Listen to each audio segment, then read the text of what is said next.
পর্দা নস্যিনা আমার মায়েরা এবং বোনেরা, মাশাআল্লাহ ইশার নামাজের পূর্বে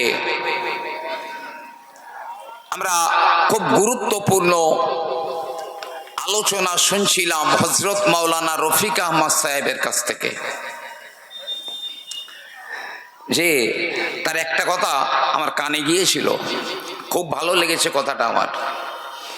কি জানেন, এখন অনেকেই আছে 1 ঘন্টার বক্তব্য টেনে হিঁচড়ে 3 ঘন্টায় নিয়ে যায়। 3 ঘন্টার বক্তব্য 1 ঘন্টায় নিয়ে আসা বক্তার বড় অভাব। তাছাড়াও আমরা দেখতে পাচ্ছি ওয়াজ আর নসিহতের নামে খানিকটা বলা যায় বেলেল্লাপনা শুরু হয়ে গেছে। এক বক্তা আর একজনকে বলছে ও কাফের, আর এক বক্তা ওকে বলছে মোনাফেক, বলছে ও দৌড় ঠেলে। একে অপরের উপরে বিভিন্ন রকম দোষারোপ চাপিয়ে দিচ্ছে। কিন্তু মুজাদ্দিদে জামান আমিরুশ শরিয়ত দাদা হুজুর কিবলা রহমাতুল্লাহ আলাইহির একটা ওসিয়াত রয়েছে যে আলেম ওলামাদের ভিতরে যদি মতভেদ দেখা যায় তাহলে এক জায়গায় বসে সেটা মীমাংসা করে নাও। সে আদর্শ কোথায়, সে নীতি আলেমদের ভিতরে কোথায়? একে অপরকে দোষারোপ আর গালিগুলোজ করেই চলেছি আমরা। আমার যেন মনে হয় এখানে নবিয়ানা মেম্বারে আলেমদের দাওয়াত করে নিয়ে আসে হাদিস কোরআন পীর ওলিয়া উলিয়াদের নবী রসুলদের জীবনী জীবন আদর্শ শুনবার জন্যে, আমাদের ঝগড়া শুনবার জন্যে নয়। তাই মনে হয় যে বক্তা এই নবিয়ানা মেম্বারে বসে এই রকম কথাবার্তারা বলে, আমার মনে হয় তাকে নামিয়ে দেওয়া ভালো, নামিয়ে দেওয়া ভালো। তরজা গাওয়ার জন্য তোমাকে এখানে আনিনি আমি। জি, আছে অনেক ভালো ভালো ওলামারা আছেন, বক্তারা আছেন, কিন্তু লাড়েলাপ্পার সংখ্যাটা খুব বেশি হয়ে গেছে। ওয়াজ নসিহত মরে গেছে। আল্লাহ রাব্বুল আলামিন কোরআন কারীমের মধ্যে বলছেন আল্লাযী খলাকাল মাউতা ওয়াল হায়াতা লিয়াবলুয়াকুম আইয়ুকুম আহসানু আমালা। আল্লাহ সেই আল্লাহ যিনি হায়াত দিয়েছেন আর মওত দিয়েছেন। হায়াত আর মওত শুধু এটা দেখবার জন্যে কে কত বেশি নেক আমল করতে পারে, ভালো কাজ করতে পারে, এটা শুধু দেখবার জন্যেই আল্লাহ এই মানব জাতির হায়াত আর মওত আল্লাহ নির্দিষ্ট করেছেন, সৃষ্টি করে দিয়েছেন। একটা মানুষের জীবন প্রত্যেকেরই 5 ওয়াক্ত নামাজের সঙ্গে সম্পর্কযুক্ত। ফজরের নামাজ সূর্য উদয়ের সঙ্গে সম্পর্ক। ফজরের নামাজ, জি, আমার জীবনের সূর্য উদয় হয়েছে। যোহরের নামাজ যৌবনকালের সঙ্গে সম্পর্ক। এই আর কটা দিন গেলে যা রোদ পড়বে আল্লাহ পাক ভালো জানেন, রৌদ্র পড়বে, যা পড়ে আমরা দেখেছি মনে হয় পৃথিবীটা জ্বালিয়ে পুড়িয়ে সারখার করে ফেলবে। নওজোয়ান যুবক তাদের সেই যৌবন বয়সে তারা মনে করে যদি পৃথিবীর মোটা থাকতো তো একবার উঁচু করে দেখতাম পৃথিবীটা ভারী কত। যোহরের নামাজের সঙ্গে যৌবন বয়সটা সম্পর্ক। আসরের নামাজ বার্ধক্যকালের সঙ্গে সম্পর্ক, বুড়ো বয়সের সঙ্গে সম্পর্ক। সেই তেজ নেই আর। সূর্যের যে বিশাল তেজ ছিল, যৌবনের যে বিশাল তেজ ছিল, সে তেজ আর নেই। জি, দুর্বল হয়ে গেছে সূর্য, জীবনটাও দুর্বল হয়ে গেছে। এই যেমন আমরা এখন অস্ত সূর্য, মানে ঢলে গেছে আমাদের জীবনের সূর্য, শুধু অস্ত যাওয়ার অপেক্ষা।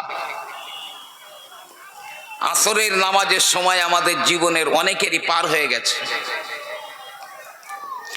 আমার ভাইরা, মাগরিবের নামাজটা মৃত্যুর সঙ্গে সম্পর্ক।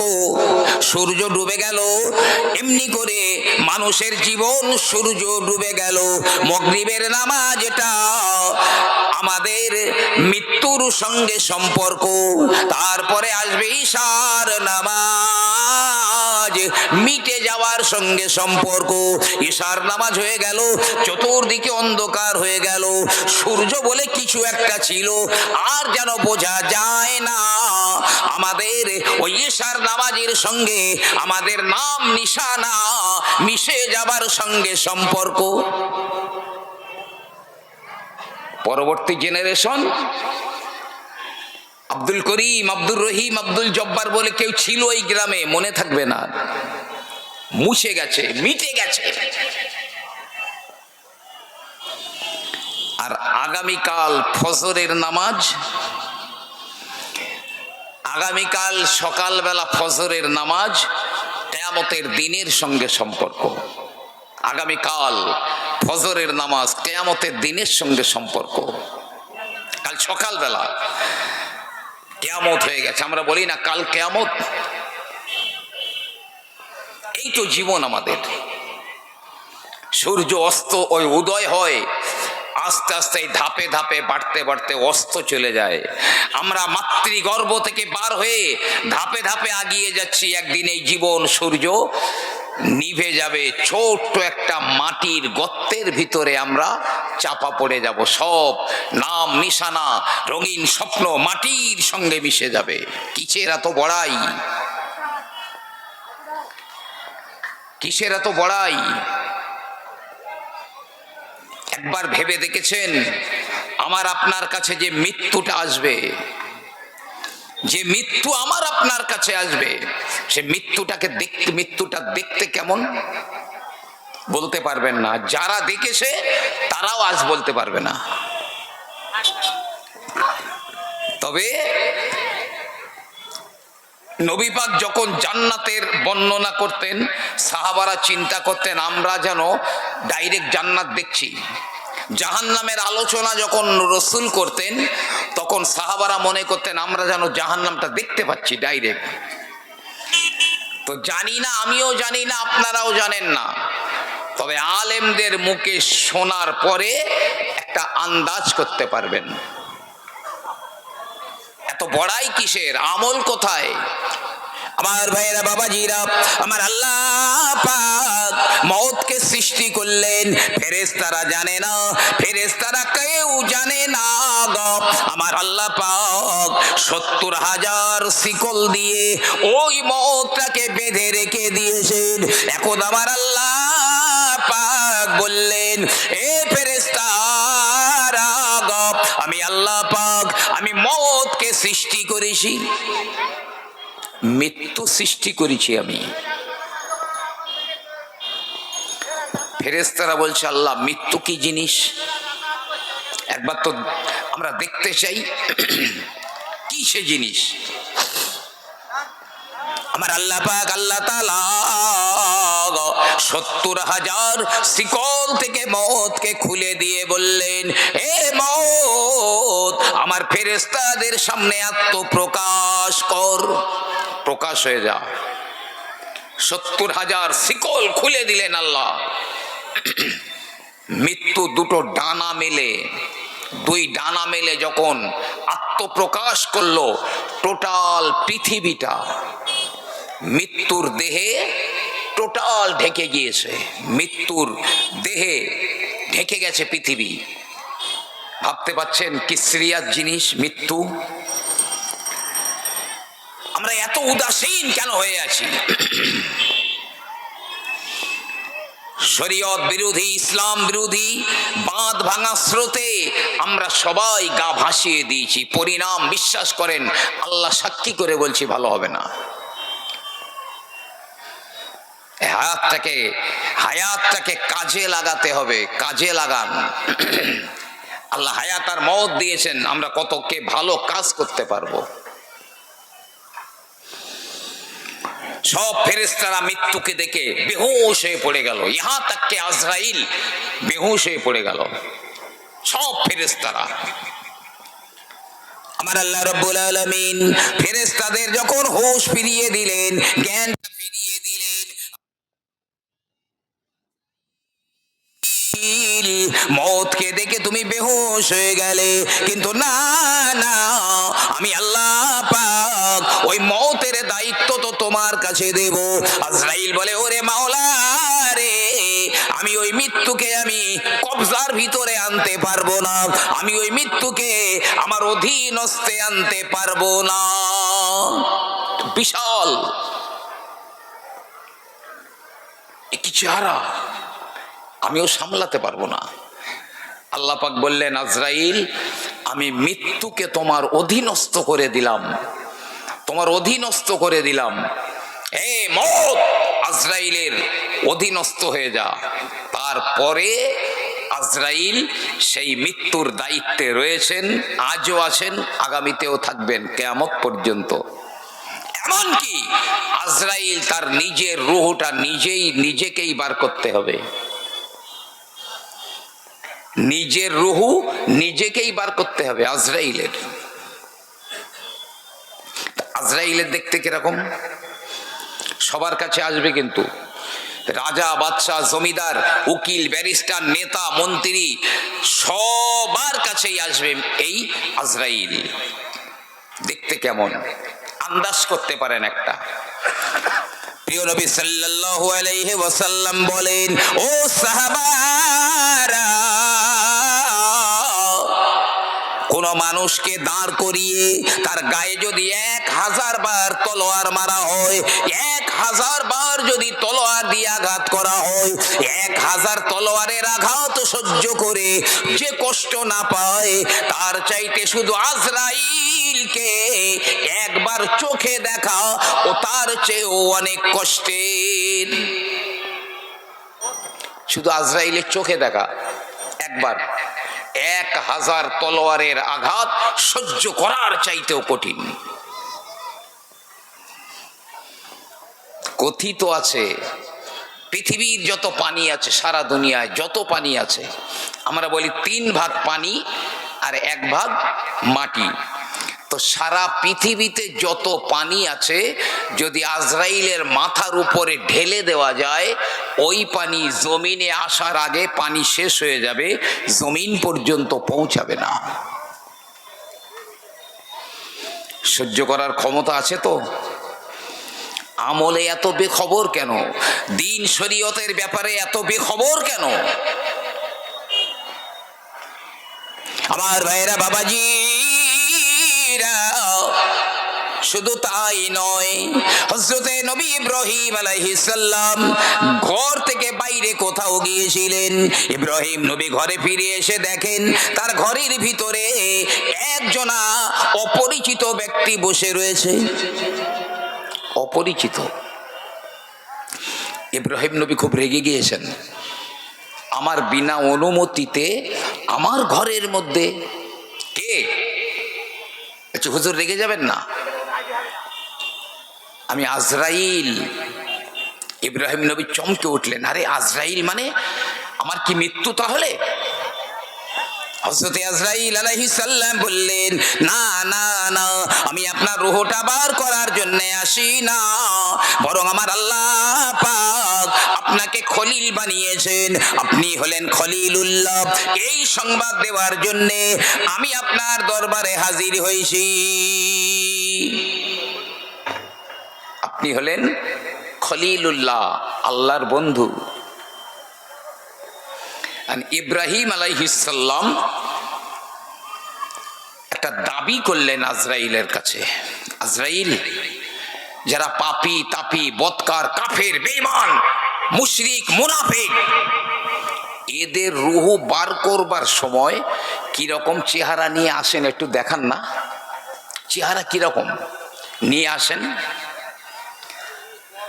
আজরাইল বলছে, হে খলিলুল্লাহ, আমার ওই চেহারা আপনি সহ্য করতে পারবেন না, আপনি সহ্য করতে পারবেন না। কিন্তু ইব্রাহিম আলাইহিস সালাম যিনি জাতির পিতা, মিল্লাতা আবিকুম ইব্রাহিম, তোমাদের জাতির পিতা হলো ইব্রাহিম। ইব্রাহিম নবী বারবার রিকোয়েস্ট করছেন, আমি ওই চেহারাটা একবার দেখতে চাই। হযরত আজরাইল আলাইহিস সালাম বললেন, ও খলিলুল্লাহ, চোখ দুটো একবার বন্ধ করে দিন। নবী ইব্রাহিম আলাইহিস সালাম চোখ দুটো বন্ধ করে দিলেন। ক্ষণকাল পরে বলে, হে আল্লাহর খলিল, চোখ দুটো এবারে চেয়ে দেখেন। চোখ মেলেন। ইব্রাহিম আলাইহিস সালাম শুধু চোখটা মেলেছেন এইরকম একবার, সঙ্গে সঙ্গে সেন্সলেস হয়ে পড়ে গেলেন জমিনের উপরে, বেহুশ হয়ে পড়ে গেলেন। আরে আল্লাহ আজরাইলকে দিয়ে খবর পাঠিয়েছে, ইব্রাহিম আমার খলিল। সেই ইব্রাহিম আলাইহিস সালাম সহ্য করতে পারলেন না ওই চেহারা। তাড়াতাড়ি আজরাইল আলাইহিস সালাম সেবা শুশ্রূষা করে নবী ইব্রাহিম আলাইহিস সালামের জ্ঞান ফিরে এলো। আজরাইল আলাইহিস সালাম বলেন, হে আল্লাহর খলিল, কেমন আমাকে আপনি দেখলেন বলুন।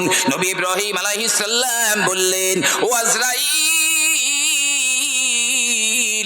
যে ব্যক্তির জীবনে একটা নেকি নাই, একটা সওয়াব নাই, 7 আসমান গোনায় ভরে গিয়েছে, 7 জমিন গোনায় ভরে গিয়েছে, আমার আল্লাহ রাব্বুল আলামিন যদি তাকে উপযুক্ত শাস্তি দিতে চান, অন্য কোনো শাস্তি না দিয়ে যদি একবার আপনার ওই চেহারাটা দেখানো হয়, জীবনে যত পাপ করেছে তামাম পাপের বদলা শাস্তি তাকে দেওয়া হয়ে যাবে। একটাও নেকি নেই যার জীবনে, 7 জমিন 7 আসমান গোনায় ভরা। বলছে শুধু ওই চেহারাটা তাকে দেখালেই সব পাপের শাস্তি তার দেওয়া হয়ে যাবে। আল্লাহ, এই তো সূর্য উঠলো আর ডুবলো, এতে এত বাহাদুরি কিসের, এত রংবাজি কিসের? জীবনটাকে কাজে লাগান গো। জি, হযরত নবী ইব্রাহিম আলাইহিস সালাম বললেন, ও আজরাইল, এবারে আমি আপনাকে বলি, যারা নেককার, ইমানদার, আমলিয়াত মানুষ, মুত্তাকি, পরেজগার মানুষ, ওদের রূহটা বার করার সময় চেহারাটা কেমন আপনার হয় একবার দেখান। আজরাইল আলাইহিস সালাম বলেন, হে খলিলুল্লাহ, চোখ দুটো বন্ধ করুন। চোখ বন্ধ করুন। চোখ দুটো বন্ধ করেছেন। কিছুক্ষণ পরে বলছে, হুজুর এবার চোখ মেলে তাকান। ইব্রাহিম আলাইহিস সালাম চোখ মেলে তাকিয়েছেন, তার চোখের পলক পড়ে না, অপলক নেত্রে তাকিয়ে রয়েছেন একভাবে। নবী ইব্রাহিম আলাইহিস সালাম বলেন, হে আজরাইল, যে ব্যক্তির জীবনে একটাও গোনা নাই, 7 আসমান আর 7 জমিন নেকিতে ভরা রয়েছে, আমার আল্লাহ পাক যদি মনে করেন তার উপযুক্ত পুরস্কার দিয়ে দেবেন। কিছু না দিয়ে যদি আপনার ওই চেহারাটা একবার দেখানো হয়, সারা জীবনে যত নেকি করেছে সব নেকির পুরস্কার তাকে দেওয়া হয়ে যাবে। আমরা একটা কথা বলি, কি বলেন তো, রুহু যেমন ফেরেশতা তেমন। তোমার রুহু যেমন, ফেরেশতা তোমার কাছে আসবে তেমন। এত নির্ভীক হওয়াটা, জি, বুদ্ধিমান মানুষের কাজ হারগিজ হতে পারে না। পোশাক, আমাদের লেবাস পোশাক কাফেরদের মতো অনেকেরই, আমাদের ঠাট বাট চেহারা, সুরত সিরাত কাফেরদের মতো, খাওয়া দাওয়া কাফেরদের মতো, চলাফেরা ওঠা বসা কাফেরদের মতো, অথচ মনে করি আমরা বড় ইমানদার। আল্লাহ এই রকম ইমানদারদের জন্য আল্লাহ ওয়াজ করছেন। এই রকম ঈমানওয়ালাদের জন্য আমার আল্লাহ ওয়াজ করে বলছেন, কি বলেন? আমার আল্লাহ পাক বলেন, ইয়া আইয়ুহাল্লাযীনা আমানু আমিনু বিল্লাহি ওয়া রাসূলিহি, ও ঈমানদার ইমানদারেরা তোমরা আল্লাহর উপরে ঈমান আনো এবং তার রাসূলের উপরে ঈমান আনো। এ আল্লাহ কিন্তু কাফেরদের বলেননি, এই কাফেরেরা ঈমান আনো, ইয়া আইয়ুহাল্লাযিনা কাফারু আমিনু বিল্লাহি ওয়া রাসূলি বলেননি। কাফেররা আল্লাহ আর তার রাসূলের উপর ঈমান আনো এই কথা বলেননি, ঈমানদারদের বলেছে। তার মানে এই যে ঈমান নিয়ে আমরা বেঁচে আছি, এ কারো ঈমানে ভাই ক্যান্সার হয়েছে, কারো ঈমানে প্যারালিসিস হয়েছে, পক্ষাঘাত হয়েছে, কারো ঈমানে ডায়রিয়া কলেরা হয়েছে। ও ঈমান বাঁচবার জন্য যথেষ্ট নয়, বরং কাফের বেঈমানদের লাথি খাওয়ার জন্য যথেষ্ট। এই যে ঈমান নিয়ে বেঁচে আছি, বেদিন বেঈমান কাফেরদের লাথি খাওয়ার জন্য এই ঈমান যথেষ্ট, বাঁচবার জন্য নয়, নাজাতের নয়, সফলতার পথ হারগিজ খুঁজে পাবে না যদি এই ঈমান নিয়ে বেঁচে থাকি। রুহু যেমন ফেরেশতা আসবে তেমন, জানেন মৃত্যুর কষ্টটা কেমন? একজন লোক মরে যাচ্ছে, চারিদিকে আমরা দাঁড়িয়ে আছি, ফালাউলা ইজা বালাগাতিল হুলকুম ওয়া আনতুম হিনাইজিন তানজুরুন। যখন তার রুহুটা এই গলার কাছে আসে, ঘড়ঘড় ঘড়ঘড় করছে, আমরা দাঁড়িয়ে ফ্যাল ফ্যাল করে দেখছি, কিন্তু কিছু করতে পারছি না। ও কত সুখে আরামে মরল না কত দুঃখে মরল আমরা জানতে পারিনি এখনো, আর যারা জেনেছে তাদের কাছ থেকেও জানতে পাচ্ছি না। তবে আমার নবী পাক আমাদের বলে গিয়েছেন, সে কথাগুলো বলি। মৃত্যুর কষ্টটা কেমন হতে পারে?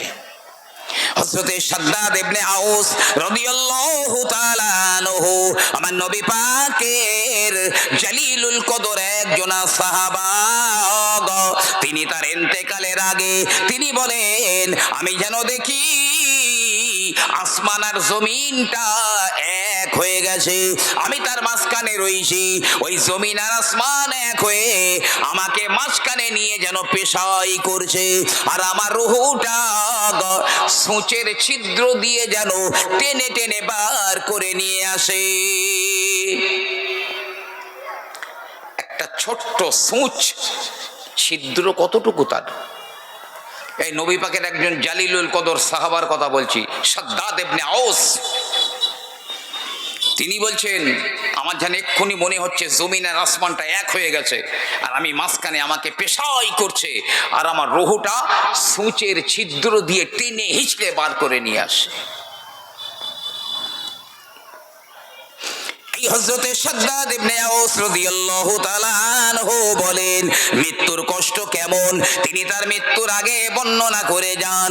ও ভাইজানেরা, তিনি বলেন, কোন বড় তামার হাড়ি, দেগ হাড়ি, তাতে পানি ঢেলে দেওয়া হলো, পানি ভরে দেওয়া হলো, একজনা জ্যান্ত মানুষকে ওই হাড়ির ভিতরে ঢুকিয়ে দেওয়া হলো, ঢাকনা লাগিয়ে দেওয়া হলো, উনানের উপরে দিয়ে আগুন জাল দেওয়া হলো, পানি ওই ভিতরে টকবক করে ফোটে, ওই লোকটা ভুনা হয়, তবে লোকটা মরে যায় না, পানির ভিতরে গরম ফুটন্ত পানির ভিতরে ভুনা হয়। ওই লোকটা হাড়ির ভিতরে যত কষ্ট না পায়, মৃত্যুর কষ্ট তার চাইতে বেশি, তার চাইতে মৃত্যুর কষ্ট অনেক বেশি। নবী পাকের একজন সাহাবা তার ইন্তেকালের সময় তিনি বলে যাচ্ছেন, কঠিন অবস্থা, সহ্য করার ক্ষমতা আছে? এখন আমার চিমটি কাটলে যেমন লাগবে, মৃত্যুর সময়ও চিমটি কাটলে তেমন লাগবে, কবরেও তেমন লাগবে, জাহান্নামে যাই আর জান্নাতে যাই, সব জায়গায় অনুভূতি শক্তি একভাবে থাকবে।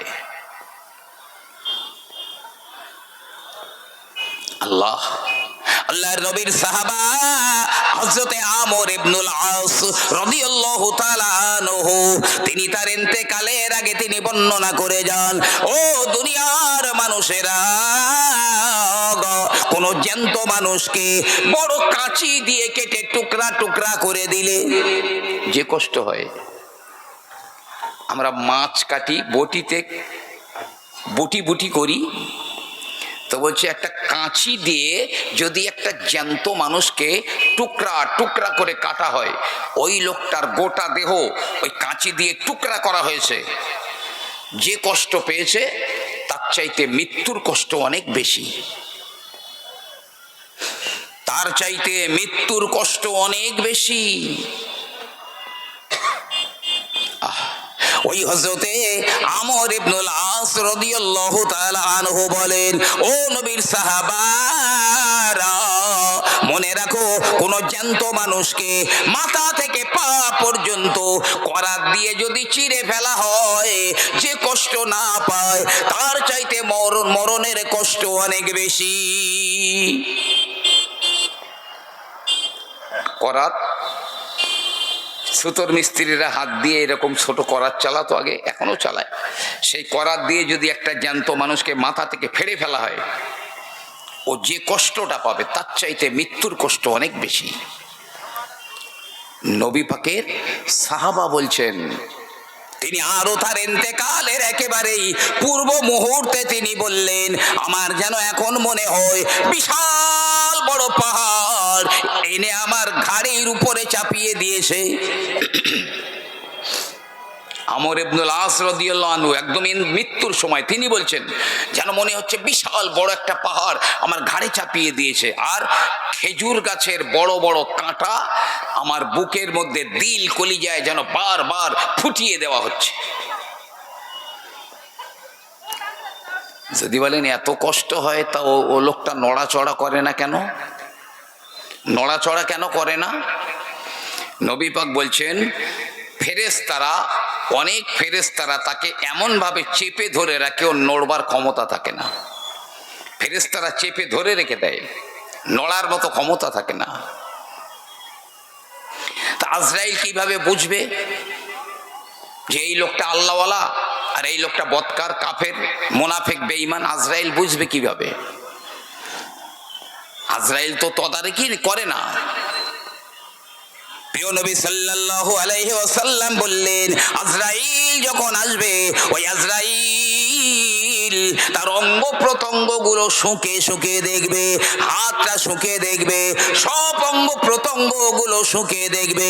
লোকটা যদি আল্লাহওয়ালা হয়, ভালো আমলদার যদি হয়, তার প্রতিটা হাত দিয়ে, চোখ দিয়ে, নাক দিয়ে, কান দিয়ে, পা দিয়ে, সব জায়গা দিয়ে মিশক আম্বারের মতো সুগন্ধ বার হয়। আজরাইল তখন এটা জেনে নেয় যে এই লোকটা হলো আল্লাহওয়ালা। কিন্তু যদি বদকার হয়, পাপী হয়, এমনি করে বেঈমান কাফের হয়, তার প্রতিটা অঙ্গ প্রত্যঙ্গ দিয়ে দুর্গন্ধ বার হয়, তখন আজরাইল বুঝে নেয় এই ব্যক্তি হলো পাপাচার, কাফের, বেঈমান, বেদীন। আজরাইল এসে শুঁকবে সব জায়গা, হাত দিয়ে সাহেব, বিবি, হরতন, রুইতন, টিক্কা, গোলাম, ইস্কামান মেরেছি নাকি এ হাত দিয়ে আল্লাহর পথে দান খয়রাত করেছি, এ হাত আল্লাহর কাছে তুলে দুহাত পেতে দোয়া চেয়েছি, আমার পা দিয়ে হেঁটে হেঁটে মসজিদে গিয়েছি, ধর্ম সময় গিয়েছি, না বাজারে ঘুরে ঘুরে বেরিয়েছি? যে সব সেই দিনই ওর অঙ্গ প্রত্যঙ্গ বলে দেবে, হয় সুগন্ধ নাই দুর্গন্ধ। আমার ভাইরা, বাবাজিরা, হযরতে নবী মূসা আলাইহিস সালাম, যাকে কালিমুল্লাহ বলা হয়, তোর পাহাড়ের উপরে আমার আল্লাহ পাকের সঙ্গে নবী মূসার ডাইরেক্ট কথাবার্তা হতো। ওই নবী মূসা আলাইহিস সালাম বসে রয়েছেন, আজরাইল হাজির হয়ে যান।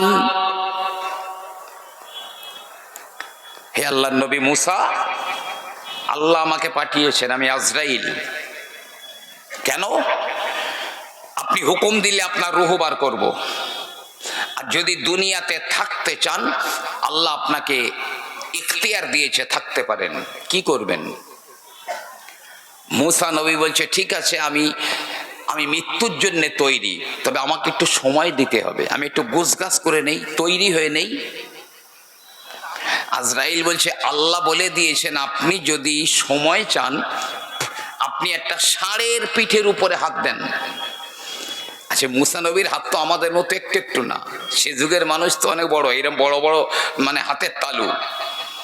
হাত চাপা দেন, হাতের নিচে যতগুলো পশম চাপা পড়বে, ঢাকা পড়বে, আল্লাহ তত বছর আপনার হায়াত বাড়িয়ে দেবেন। মুসা নবী বলছে, আচ্ছা আমি ষাঁড়ের পিঠে হাত দিলাম, যতগুলো পশম চাপা পড়লো তত বছর আমি হায়াত পেলাম। ওই হায়াত যখন শেষ হয়ে যাবে তখন কি হবে? বলছে তখন আপনার ইন্তেকাল হবে, মৃত্যু হবে। মুসা নবী বললেন, ও আজরাইল, মৃত্যু যদি আমার শেষ পরিণতি হয়, আমি সময় চাই না, এসো আমার রূহটা বার করে নাও। আল্লামা জালালউদ্দিন সুয়ুতি রহমাতুল্লাহ আলাইহি তিনি তার কিতাবে লেখেন, আজরাইল মুসা নবীকে একটা ফুল দিয়েছেন, এ কালিমুল্লাহ, ফুলটা একবার শুঁকে দেখেন। শুকে দেখেন না। মুসা আলাইহিস সালাম ফুলটা নিয়ে যেই একবার ঘ্রাণ নিয়েছেন, শুকেছেন, সঙ্গে সঙ্গে নবী মুসার ইন্তেকাল হয়ে গেল, এক পলকের মধ্যে রূহ বার হয়ে গেল। দেন অ্যান্ড দেয়ার। আল্লাহ জিজ্ঞাসা করছে, মুসা যখন তোমার রূহ বার হয়েছিল ওই সময়টা তোমার কেমন মনে হয়েছিল? রূহ বার হবার সময় হযরত নবী মুসা আলাইহিস সালাম বললেন, ও আমার আল্লাহ পাক, একটা ছাগলকে জবাই না করে জ্যান্ত অবস্থায় ওর গায়ের চামড়া যদি টেনে হিঁচড়ে ছিঁড়ে খুলে নেওয়া হয়, ওই ছাগলটা যত কষ্ট না পায় আমি মুসা তার চেয়ে বেশি কষ্ট পেয়েছি। ও আমার মাওলা গো, একটা লোহার রড লাল টকটকে করে আগুনে গরম করে লাল করে কোন চড়ুই পাখির বুকের ভিতরে ফুটিয়ে দেওয়া হলো, ওই পাখিটা উড়ে পালিয়ে যেতে পারে না, আবার মারাও যায় না। ওই পাখিটা যত কষ্ট না পায় আমি মুসা তার চেয়ে বেশি কষ্ট পেয়েছি। জি, আমলের দিকে আগিয়ে যান। আল্লাহ সাক্ষী করে বলছি, কোনো জমিদার বাঁচাতে পারবে না। কিয়ামতের মাঠে আপনার ছেলে, মা, বাপ, ভাই, বোন, সব স্ত্রী সব পালিয়ে যাবে, সব পালিয়ে যাবে, দেখা দেবে না, পাশে আমার কাছে একটা নেকি না যায়। হ্যাঁ, আমি ওই কথাটা ভাবছি পাশে না আমার কাছে একটা নেকি চেয়ে বসে, সব পালিয়ে যাবে। আর আমি সময় পেলে বলবো, মানুষের লাশ যখন কবরে নামানো হয়, তার আমল, সে বদ আমল হোক আর নেক আমল হোক, ওই লাশের সঙ্গে সঙ্গে কবরে ঢুকে যায়। আমার যদি মনে থাকে আর সময় পাই ইনশাআল্লাহ আমি বলবো মৃত্যুর কষ্ট কেমন, আমি আরো বলছি। তবে আপনাদের সকলের কাছে, সকলের দেখে আমার খুব ভালো লাগছে, মাশাআল্লাহ। একটা রিকোয়েস্ট করব, অনুরোধ করব, একদম একদম নিজের মনে করে, একটু কষ্ট হলেও আল্লাহর রাস্তায় সবাই একটু আগে আগে সরে আসবেন। আমি একদম পিছনে লোকগুলোর বলে ভালো দেখতে পাচ্ছি না, একটু একটু আগিয়ে আসেন। একবার মহাব্বতে দরুদ আল্লাহুম্মা সাল্লি আলা, সবাই আসেন, একটু আল্লাহর রাস্তায় আসেন। আলেমদের কথা শুনতে হয়, কিয়ামতে হয়তো এই এই আমলটাই কাজে লাগবে আপনার। সবাইকে বলছি আল্লাহর রাস্তায় আসুন।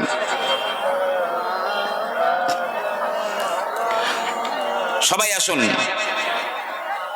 हमने सुना कि जन्नत बहुत है हसीन, हमने सुना कि जन्नत बहुत है हसीन, छोड़ कर मदीना हम ना जाओ कोई, जन्नत में सब है मदीना नहीं, जन्नत में सब है मदीना नहीं, मगर मदीने में जन्नत मौजूद है। अल्लाहुम्मा सल्ली अला। কিছুক্ষণের মধ্যে সব মেহমানদের খাওয়ার ব্যবস্থা, সব লোক বিচলিত হয়ে কেউ যেন উঠে না যায়, সবাইকে কমিটির পক্ষ থেকে দাওয়াত করে দেয়। আমাদের এইসব দিয়ে সবাইকে আলহামদুলিল্লাহ। আমি এই কমিটির সাহেবানদের পক্ষ থেকে আপনাদেরকে বলছি, বিভিন্ন জায়গায় বিভিন্ন রেওয়াজ নিয়ম থাকে, কেউ যেন চলে যাবেন না। কিছুক্ষণ পরে আপনাদের জন্যে যে মেহমানদারির ব্যবস্থা করা হয়েছে, কিছুক্ষণের মধ্যে তা শুরু হবে। তবে আমি অনুরোধ করব যেন একসঙ্গে সবাই উঠে যাবেন না, জলসা ভেঙে যাবে। কিছু যাবেন, খেয়ে চলে আসবেন, আবার কিছু যাবেন, এইভাবে যাওয়া আসা করে করে জলসাও থাকবে, খাওয়া দাওয়াও চলবে। মাশাল্লাহ। জি হ্যাঁ, যখন বলবে কমিটিরা, যখন বলবে আমি বলে দেবো আপনাদের, তখন আপনারা কিছু কিছু করে যাবেন, একসঙ্গে যেন সব উঠে যাবেন না। আমি অনুরোধ করে বলছি আপনাদের, আমার কথা আপনাদের বুঝতে ভাই অসুবিধা হচ্ছে? মন দিয়ে শুনুন, মৃত্যুর কষ্ট কেমন হতে পারে। মুসা আলাইহিস সালামের যদি এই অবস্থা হয়, আমরা কোথাকার কে? কোথাকার কে আমরা? প্রিয় নবী সাল্লাল্লাহু আলাইহি ওয়াসাল্লাম বললেন, ও সাহাবারা, যদি মওতের এক ফোঁটা কষ্ট, মৃত্যুর এক ফোঁটা যদি দুনিয়ায় ফেলে দেওয়া যায়, আসমান জমিনে যারা রয়েছে সবাই মারা যাবে। এক ফোঁটা মৃত্যু যন্ত্রণার মাত্র এক ফোঁটা যদি ফেলে দেওয়া যায়, জমিনে যারা আছে, আসমানে যারা আছে সব মারা যাবে, একটা কেউ বাঁচবে না। ঘাস পর্যন্ত, গাছপালা পর্যন্ত সব মারা যাবে। এক ফোঁটায় যদি অতটা হয়, তো টোটাল মৃত্যু যন্ত্রণাটাই কেমন আছে? আমার ভাইজানেরা, কিতাবের ভিতরে লেখা রয়েছে, একজন মৃত ব্যক্তি, মরা মানুষের একটা চুল যদি গোটা দুনিয়ার যত পাহাড় রয়েছে ওই পাহাড়ের উপরে রেখে দেওয়া যায়, মুর্দার একটা চুল যদি গোটা দুনিয়ার পাহাড়গুলোর উপরে রেখে দেওয়া যায়, একটা চুলে মৃত্যুর যতটুকু কষ্ট লুকিয়ে রয়েছে, তাতে গোটা পাহাড়গুলো গলে পানি হয়ে যেতে পারে, গলে পানি হয়ে যাবে। মরা মানুষের একটা চুল মাত্র, গোটা দেহে কি অবস্থা, সারা দেহে কি অবস্থা। কোরআন কারিমে আল্লাহ একজনা মহিলার নাম ডাইরেক্ট বলেছেন, আর কোনো মহিলার নাম উল্লেখ করেননি। একজনা মহিলার নাম বলেছেন, হযরতে মারিয়াম আলাইহিস সালাম। ইয়া মারিয়াম উকনুতি লিরাব্বিকি ওয়াসজুদি ওয়ারকাই মা'আর রাকিন। এই মরিয়মের নাম আল্লাহ কোরআন পাকে একজন মহিলার নাম বলেছেন। তো মারিয়াম আলাইহিস সালাম ইন্তেকাল করলেন, কবর দেওয়া হলো। ঈসা আলাইহিস সালাম তার মায়ের কবরের ধারে গিয়ে সালাম করেছেন। কবরের ভিতর থেকে আওয়াজ আসে, বেটা ঈসা, তুমি এখন আমাকে কথা বলতে বাধ্য করে দিও না গো। ও ঈসা, মৃত্যুর সময় আমার জবানটা এত তিতো হয়ে গেছে, আমি কথা বলতে পারি না। ফিরে যাও, ফিরে যাও, কিয়ামতের ময়দানে দেখা হবে। মারিয়াম আলাইহিস সালাম, কি কঠিন কষ্ট। ইব্রাহিম আলাইহিস সালামের যখন রুহু বার করা হচ্ছে, ওই সময় আমার আল্লাহ বললেন, ইব্রাহিম, এই সময়টা কিরকম মনে হচ্ছে তোমার? ইব্রাহিম আলাইহিস সালাম বললেন, আল্লাহ, আমার যেন মনে হচ্ছে গিজগিজে ধারালো, তীক্ষ্ণ ধারালো কাঁটা গাছ কেউ আমার মুখের ভিতর দিয়ে জোর করে আমার পেটের মধ্যে ঢুকিয়ে দিয়েছে। ইব্রাহিম আলাইহিস সালাম বলছেন, আর ওই কাঁটা আমার দিল, কলিজা, নাড়ি ভুঁড়ি সর্বত্রই আলপিনের মতো বিঁধে রয়েছে। তারপরে যেন এক শক্তিশালী ব্যক্তি ওই কাঁটা গাছটা জোরে টেনে হিঁচড়ে বার করে নিয়ে আসছে। আমার ভিতরের নাড়ি ভুঁড়ি, দিল, কলিজাগুলো রিজা রিজা হয়ে সব একসঙ্গে বার হয়ে আসছে। ইব্রাহিম আলাইহিস সালামের কথা, তিনি বলছেন আল্লাহকে, আমাদের খবর কি হবে? বহুল প্রচলিত একটি ওয়াজ, জানে না এমন মনে হয় কেউ নেই, তারপরেও আমি বলছি। আমার নবী পাক তো রহমাতাল লিল আলামিন, বেগুনা, মাসুম, হাবিবুল্লাহ। নবী না হলে আদম হতো না, নবী না হলে জান্নাত জাহান্নাম হতো না। সেই নবী পাক, তার কথা বলছি। প্রিয় নবী সাল্লাল্লাহু আলাইহি ওয়াসাল্লাম মারজে মওতে শুয়ে রয়েছেন। নবী পাকের প্রচন্ড জ্বর। আমার নবীজি মাথা তুলতে পারেন না। নবী পরিবারের মানুষেরা চারিদিকে ঘিরে দাঁড়িয়ে রয়েছে। আমার রাসূলুল্লাহর শিয়রের কাছে, মাথার কাছে একটা পাত্রে ঠান্ডা পানি রাখা রয়েছে। আমার রাসূলুল্লাহ ওই ঠান্ডা পানি হাতে করে নিয়ে নিজের মুখে বারে বারে লাগান। আকাশের দিকে তাকিয়ে বারে বারে বলেন, ইয়া রফিকে আলা, ইয়া রফিকে আলা। কখনো আমার নবী বলেন, ইন্নাল মাউতা সাকরাত, ইন্নাল মাউতা সাকরাত।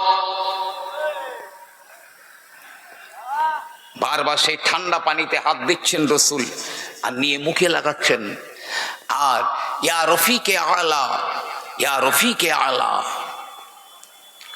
বারবার বলছেন। জিবরিল আমিন আলাইহিস সালাম আমার নবী পাকের কাছে হাজির হয়ে গেলেন। ইয়া রাসূলুল্লাহ, আজ আপনার কাছে একটা ফেরেশতা এসেছে। আজ পর্যন্ত কারো অনুমতি নিয়ে তাদের কাছে যায়নি, ডাইরেক্ট চলে গেছে। কিন্তু আজ যখন সেই ফেরেশতাকে আল্লাহ পাঠিয়েছেন, আল্লাহ বলে দিয়েছেন, খবরদার আমার রসুলের কাছ থেকে অনুমতি নেবে। যদি অনুমতি দেয় তো ঢুকবে, যদি অনুমতি না দেয় ফিরে চলে আসবে। এমন একজন ফেরেশতা এসেছে আজকের। বাইরের দরজায় কে যেন দাঁড়িয়ে বলে, এ নবী পরিবারের মানুষেরা, আমাকে একবার কি আল্লাহর নবীর দরবারে যাবার অনুমতি দেবে? আম্মাজান হযরতে ফাতেমা রাদিয়াল্লাহু তাআলা আনহা উকি মেরে বলে, আব্বাজান, আমাদের এই চরম বিপদের সময়ে বাইরের দরজায় ভয়ঙ্কর আকৃতির এক ব্যক্তি দাঁড়িয়ে রয়েছে, আপনার দরবারে আসবার অনুমতি চায়। ফাতেমা, চিনতে পেরেছো ওনাকে? জি না আব্বা, চিনতে তো পারিনি। রসুল বলছে, ফাতেমা, উনি হলেন হাজেমুল লাজ্জাত, আজরাইল আলাইহিস সালাম। তাকে উনি হলেন আজরাইল আলাইহিস সালাম। এসো আজরাইল, এসো এসো, আমি নবী অনুমতি দিলাম, চলে এসো। আজরাইল হাজির হয়ে গেলেন। আসসালামু আলাইকা ইয়া রাসূলুল্লাহ, আয় আল্লাহর নবী গো, আমার আল্লাহ রাব্বুল আলামিন আপনার সঙ্গে দেখা করার জন্য আমার আল্লাহ পাক অপেক্ষা করেন। জোরে জোরে বলুন না সুবহানাল্লাহ। আল্লাহ আপনার সঙ্গে সাক্ষাতের জন্য অপেক্ষা করছেন। আপনার মতামতটা জানান।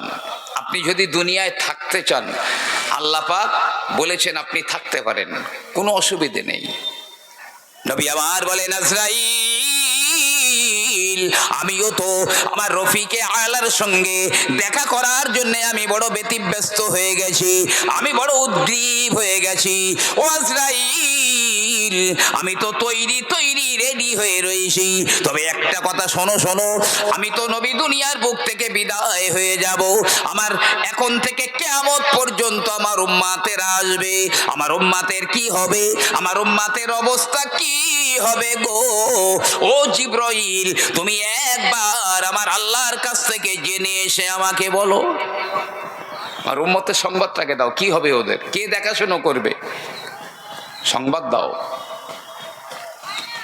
হযরত জিবরিল আমিন আলাইহিস সালাম রব্বুল আলামিনের দরবারে গিয়ে বলেন, আল্লাহ আপনার নবী উম্মতের জন্য বড় ব্যাকুল হয়ে গেছেন।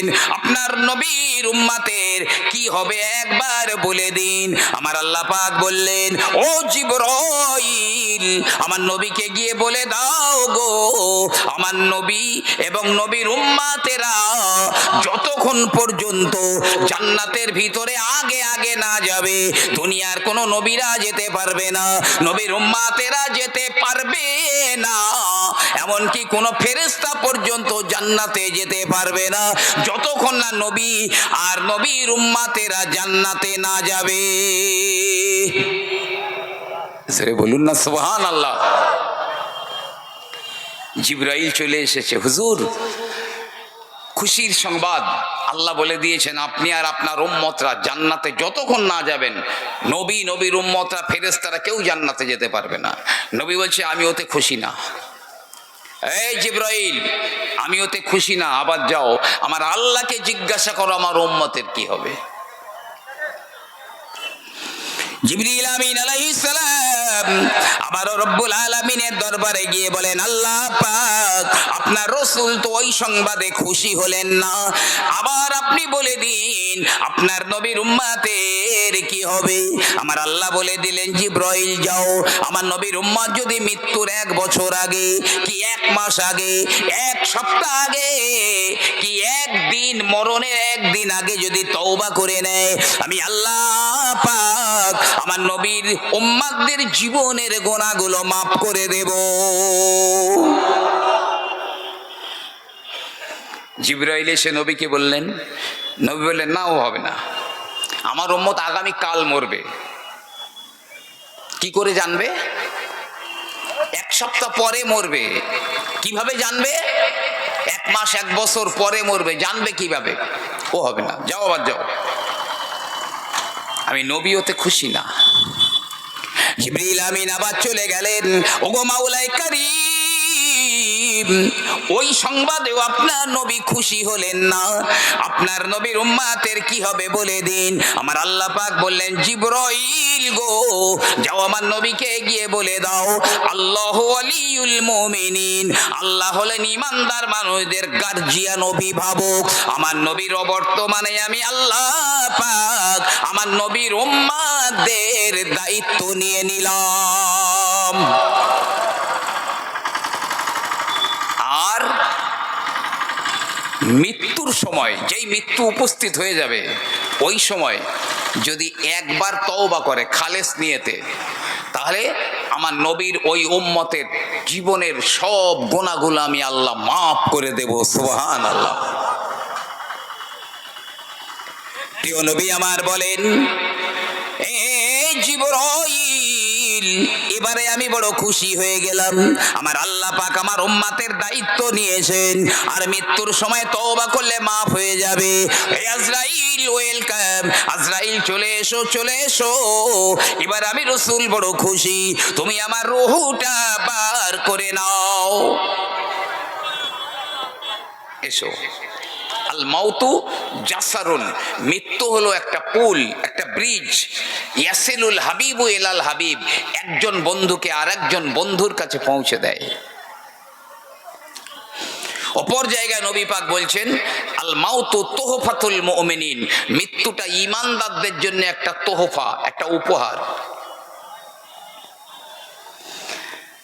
আজরাইল আমার নবী পাকের কাছে এসে সিনা মোবারকের উপরে খুব হালকা করে, একদম আলতো করে হাতটা শুধু রেখেছেন।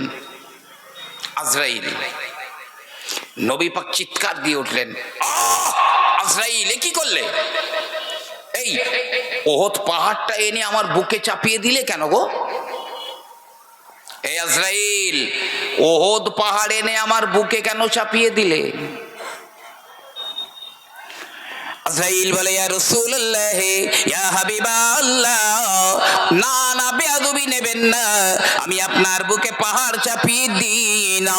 হুজুর, আমি আপনার সঙ্গে এত হালকা ব্যবহার করি, দুনিয়ায় অন্য কারো সঙ্গে এত হালকা ব্যবহার আমি করি না। হে আল্লাহর নবী গো, আমি শুধু আমার একটা হাত হালকা করে, আলতো করে আপনার সিনা মোবারকের উপরে রেখে দিয়েছি। নবী পাক বলছেন, আজরাইল, তায়েফে গিয়েছিলাম মানুষকে কাছে কলেমার দাওয়াত দিতে, কিন্তু তায়েফের দুষ্টু ছেলেরা আমাকে এত পাথর মারলো, শরীরগুলো ছিঁড়ে কেটে রক্ত বার হয়ে আমার পায়ের জুতোর সঙ্গে রক্ত জাম হয়ে গিয়ে আমি বেহুশ হয়ে গিয়েছিলাম। সেদিন তো এত কষ্ট আমার হয়নি। ওহদের যুদ্ধের দিনে পাথর ছুঁড়েছিল বেঈমানেরা আমাকে, লোহার টুপির দাঁত ভেঙে আমার কপালে ঢুকে গিয়েছিল, আমার এই সানাই ওলিয়ার 2টো দাঁত ভেঙে পড়ে গিয়েছিল, বেহুশ হয়ে গিয়েছিলাম। এত কষ্ট তো হয়নি সেদিন। হে আজরাইল, খলিল, আমি তো হাবিবুল্লাহ, আমি তো রাহমাতাল লিল আলামিন। আমার ইন্তেকালের সময় আমি যদি এত কষ্ট অনুভব করি গো, তুমি আমাকে খবর দাও আমার গুনাহগার উম্মতের মৃত্যুর সময় তাদের কেমন কষ্ট হবে একবার বলো। আমার উম্মতের মৃত্যুর সময় কেমন কষ্ট হবে ওই খবর আগে দাও, হাত ওঠাও। আজরাইল বলে, ইয়া রাসূলুল্লাহ, আপনি যেমন মনে করছেন আপনার উম্মতেরা ওর চাইতে 10 গুণ বেশি কষ্ট মনে করবে। আপনি যদি মনে করেন একটা উহুদ পাহাড় আমার বুকে চাপিয়ে দিয়েছে, আপনার উম্মতেরা মনে করবে 10টা উহুদ পাহাড় চাপিয়ে দিয়েছে। নবী কেঁদে জারে জার হয়ে যাচ্ছেন, আমার রসুল কেঁদে জারে জার হয়ে যাচ্ছেন। আজরাইল, দাঁড়াও দাঁড়াও, হাত ওঠাও, আমার একটা কথা রাখো। আজরাইল, আমার একটা কথা রাখো, এখন থেকে কিয়ামত পর্যন্ত আমার যত উম্মতেরা দুনিয়াতে রয়েছে আর আসবে, আমার তামাম উম্মত উম্মতিদের মৃত্যুর কষ্টগুলো এক জায়গায় জমা করো, সব এক জায়গায় জমা করে আমার কিয়ামত পর্যন্ত তামাম উম্মত উম্মতিদের মৃত্যুর কষ্টটা সব আমার বুকের উপরে চাপিয়ে দাও। আমি নবী নড়াচড়া করব না গো, আমি পাপ করব না। আমার উম্মতের মওতের কষ্টগুলো বুকে নিয়ে আমি নবী দুনিয়া থেকে বিদায় নেব। আমার উম্মত যেন মৃত্যুর সময়ে কষ্ট না পায়। কিন্তু এই উম্মত এত নিমক হারাম, বিশ্বাসঘাতক। কোন প্লেয়ার কি করেছে, কোন নায়ক নায়িকা কি করেছে, কোন ড্যান্সার কি করেছে, আমরা তাতে অভ্যস্ত। সে তার বাড়ির দিকে ফিরে কোনোদিন একদিন প্রস্রাবও করে না, একবার থুতুও ফেলে না। এই বাম স্তনের 2 আঙুল নিচের চোখ যদি খোলা থাকে কারো, মদিনার সবুজ গম্বুজের নিচে একবার তাকিয়ে দেখো, এই দুটো বন্ধ করে এই চোখটা দিয়ে দেখো, এই উম্মতের জন্য এখনো নবী পাক কাঁদছেন, উম্মতি উম্মতি উম্মতি উম্মতি কাঁদছেন। কিন্তু এই উম্মত কি বিশ্বাসঘাতক আর নেমো হারাম। আমার ভাইরা বাবাজিরা, আমার নবী পাকের কবর শরীফের ভিতরে যখন আমার নবী পাককে নামানো হবে, মাথার দিকে হযরতে আব্বাস রাদিয়াল্লাহু তাআলা আনহু তিনি রয়েছেন, হযরতে আলী রয়েছেন, আর হযরতে আব্বাস রাদিয়াল্লাহু তাআলা আনহুর 2টো ছেলে রয়েছে। 4 জনা কবরে নেমেছেন, 4 জনা। আবু বকর সিদ্দিক রাদিয়াল্লাহু আনহু কবরের উপরটায় দাঁড়িয়ে রয়েছেন, একদম মন মরা, খটখটে চোখ, চোখে পানিও নেই, তাকিয়ে রয়েছেন। হযরতে আব্বাস রাদিয়াল্লাহু আনহুর 2টো ছেলে, ফজল ইবনে আব্বাস আর কাসাম ইবনে আব্বাস, 2 জনা, আর হযরতে আব্বাস আর হযরতে আলী, এই 4 জনা কবরে নেমেছেন। আল্লাহর হাবিবের লাশ মোবারক খানা কবরের ভিতরে নামিয়ে দেওয়া হলো। হযরতে আবু বকর এবারে চিৎকার দিয়ে কেঁদে কেঁদে বলে, হে হে আব্বাস রে, আমি আমার নবীজিকে না দেখে আমি আবু বকর থাকতে পারি না। আমার নবীর কবরে মাটি চাপা দেওয়া হয়ে যাবে, আমি আবু বকর জীবনে কোনোদিন আর এই চোখে আমার নবীজিকে দেখব না। হে আব্বাস, আমি তোমার খোদার কসম দিয়ে বলি গো, একবার আমার রসুলের চেহারা মোবারকের কাপড়খানা সরিয়ে দাও, আমি আবু বকর একবার আমার রসুলের চেহারা মোবারকখানা দেখে নি। চেহারার কাপড়টা সরিয়ে দাও না একবার। খুব কাঁদছেন, প্রচন্ড কাঁদছেন। আবু বকর সিদ্দিকের কান্না দেখে হযরতে আব্বাস রাদিয়াল্লাহু আনহু আমার নবী পাকের মুখের চেহারা মোবারকের কাপড়টা সরিয়ে দিয়েছেন। আবু বকর দেখছেন, অপলক নেত্রে দেখছেন।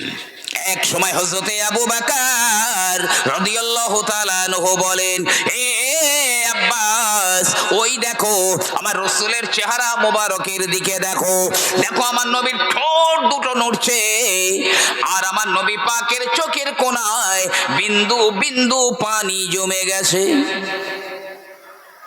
ওই দেখো রাসূলের ঠোঁট দুটো যেন নড়ছে। হযরতে আব্বাস রাদিয়াল্লাহু তাআলা আনহু তিনি তাড়াতাড়ি করে আমার রাসূলের মুখের কাছে কানটা নিয়ে যায়, মুখের কাছে কানটা নিয়ে যায়। তিনি বলেন, আমি স্পষ্ট শুনতে পাই ঠোঁট দুটো হালকা করে নেড়ে নেড়ে আমার রাসূল বলছে, উম্মতি উম্মতি উম্মতি, আমার নবীজির চোখের কোণায় বিন্দু বিন্দু পানি জমে গেছে। ও উম্মতেরা, ও জওয়ানেরা, যুবকেরা, যে নবী তোমার জন্য কবরে কাঁদে, তুমি তো আমরা কোন লজ্জায় কোন রুচিতে বেঈমান কাফেরদের অনুসরণ করি। ওটা বসা, খাই খাবার, লেবাস, ড্রেস, চেহারা সব বেঈমানদের মতো হয়ে গেছি। আর কদিন যাবে? একজন আছেন এর মধ্যে, আমাকে বলবেন যে আমি এখনো 1 ঘন্টা বাঁচবো? একজনা বলতে পারবেন?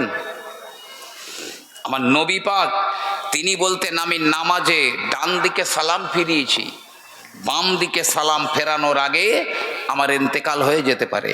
আমার রাসূল বলতেন, আমি তো কোন জমিদার, আমি এখনো 1 সেকেন্ড কথা বলতে পারবো, বলতে পারবো না।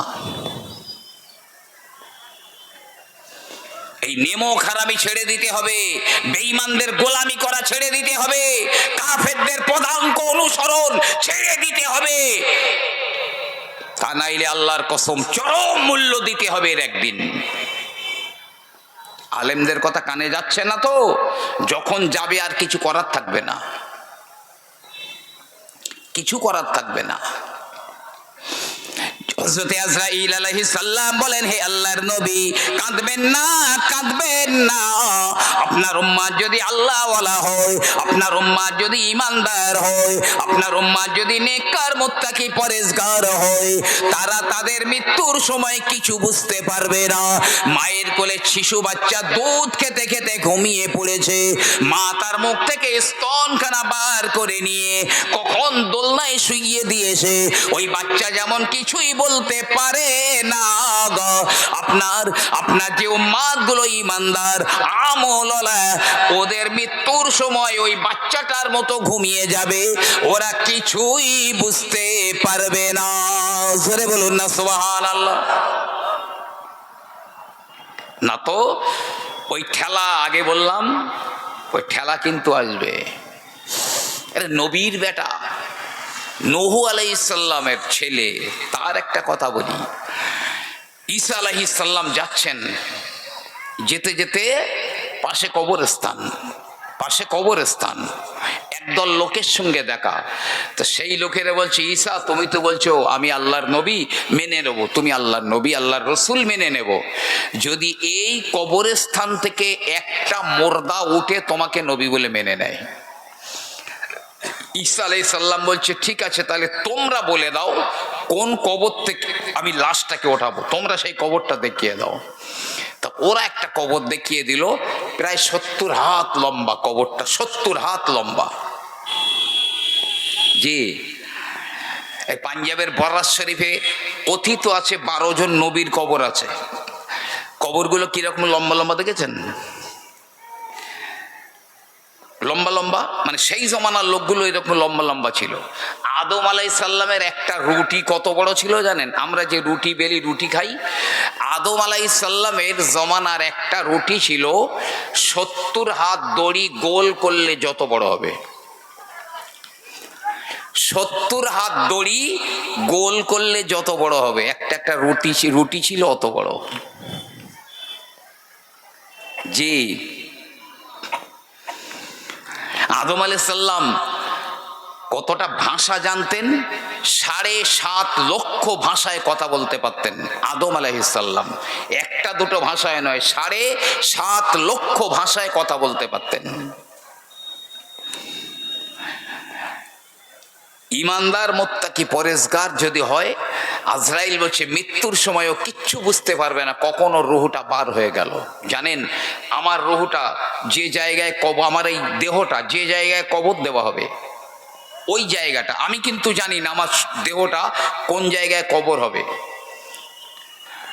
আপনারাও কেউ বলতে পারবেন না আমার দেহটা অমুক জায়গায় কবর দেওয়া হবে, কিন্তু সেই জায়গা জানে অমুক ব্যক্তি আমার এখানে দাফন হবে।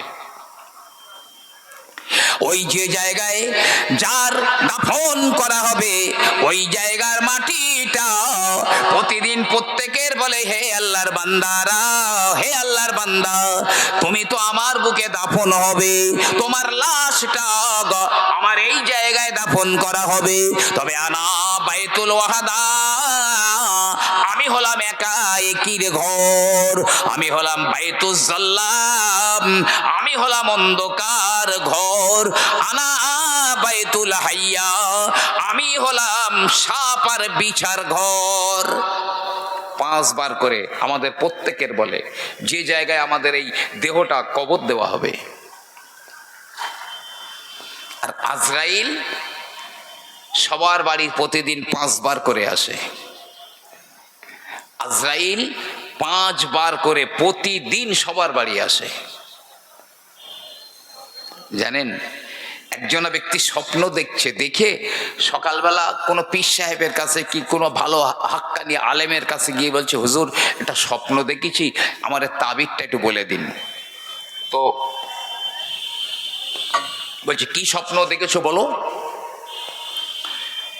হুজুর স্বপ্ন দেখছি একটা বাঘ আমাকে তাড়া করেছে, বাঘ তাড়া করেছে, আমি দৌড়াচ্ছি, বাঘ একভাবে আমাকে তাড়িয়ে নিয়ে যাচ্ছে। বাঘের হাত থেকে বাঁচবার কোনো উপায় অন্ত না দেখে সামনে দেখলাম একটা গাছ রয়েছে, আমি গাছে উঠে পড়লাম। গাছে উঠে নিচে তাকিয়ে দেখলাম বাঘ সেই গাছের নিচে বসে আছে। তার নিচে বড় একটা গর্ত গাছের নিচে, সেই গর্তের মধ্যে সাপ আর বিছে গিজ গিজ করছে। সবচাইতে বড় বিপদ, আমি যে গাছে উঠেছি ওই গাছের শিকড়, মূল শিকড় কেটে দিচ্ছে দুর্বার গতিতে, দুরন্ত গতিতে একটা সাদা ইঁদুর আর একটা কালো ইঁদুর। এতগুলো বিপদ আমার মাথায়। ইতিমধ্যে আমি উপরের দিকে তাকিয়ে দেখলাম একটা মৌচাক রয়েছে, তাতে মধু ভরা। আমি তা থেকে তাড়াতাড়ি একটু মধু নিয়ে যেই খেলাম, আমার সেই গাছের শিকড় কেটে দিচ্ছে, গাছ যেভাবে কাটছে এক্ষুন তো গাছ পড়ে যাবে, গাছ পড়লে বাঘ বসে রয়েছে, বাঘে ধরবে, গর্তে সাপ বিছে পড়লে সাপ আর বিছে খেয়ে ফেলবে।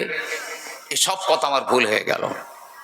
তারপরে আমার ঘুম ভেঙে গেল, এই স্বপ্ন কেন দেখলাম?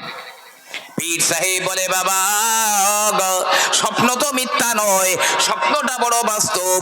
ওই যে বাঘ তোমাকে তাড়া করে নিয়ে যাচ্ছিল ওটা তো বাঘ নয়, ওটা হলো মালাকুল মাউত। আমার নবীজি বললেন, মা মিন বাইতিন ইল্লা ওয়া মালাকুল মাউতি ইয়াকিফু আলা বাবিহি ফি কুল্লি ইয়াউমিন 5 মাররাত। দুনিয়ার এমন একটা ঘর নাই যে ঘরের দরজার চৌকাঠে দৈনিক আজরাইল 5 বার করে হাজির হন না। আজরাইল প্রতি বাড়িতে দৈনিক 5 বার করে হাজির হয়। এই বাড়িওয়ালা, কিছু সময় এখনো বাকি আছে রে, একটু ভালো আমল কর, একটু ভালো নেক কাজ করে নে। আজরাইল হয়তো আমার ঘরের দরজায় দাঁড়িয়ে আমাকে জ্ঞান দিচ্ছে, আমি হয়তো বা তখন সুখ টান দিচ্ছি। এই যেন পৃথিবীর অষ্টম আশ্চর্য, সুখ টান দিচ্ছি আমি। ওটা বাঘ নয়, ওটা আজরাইল। এ বাবা, তুমি যে গাছের উপরে উঠেছো, ওটা তো গাছ নয়, ওটা হলো তোমার হায়াত বৃক্ষ, ওটাই হলো তোমার হায়াত। এখনো তোমার হায়াত কিছু বাকি রয়েছে, তাই তো তুমি তোমার হায়াত গাছে উঠতে পেরেছো। তবে না না, তুমি যেন মনে করো না তুমি গাছে উঠে গেছো বলে বাঘের হাত থেকে বেঁচে গেছো। বাঘ তো বসে রয়েছে, তোমার হায়াত গাছের শিকড় কাটে, অত্যন্ত দ্রুত কেটে কেটে যায় সাদা আর কালো ইঁদুরে। সাদা ইঁদুর মানে হলো দিন, আর কালো ইঁদুর মানে হলো রাত। রাত আর দিন যায় আসে, তোমার হায়াত গাছের শিকড় কেটে দিচ্ছে। আমরা ভাবি বয়স বেড়েছে, না না, বয়স কমছে। বয়স কারোর বাড়ে না, বয়স কমছে। আমাদের হযরতে আলী রাদিয়াল্লাহু আনহু বলেছেন, এক একটা নিঃশ্বাস এক এক ধাপ করে মৃত্যুর দিকে এগিয়ে নিয়ে যাচ্ছে। এক একটা নিঃশ্বাস মৃত্যুর দিকে এগিয়ে নিয়ে যাচ্ছে আমাদের।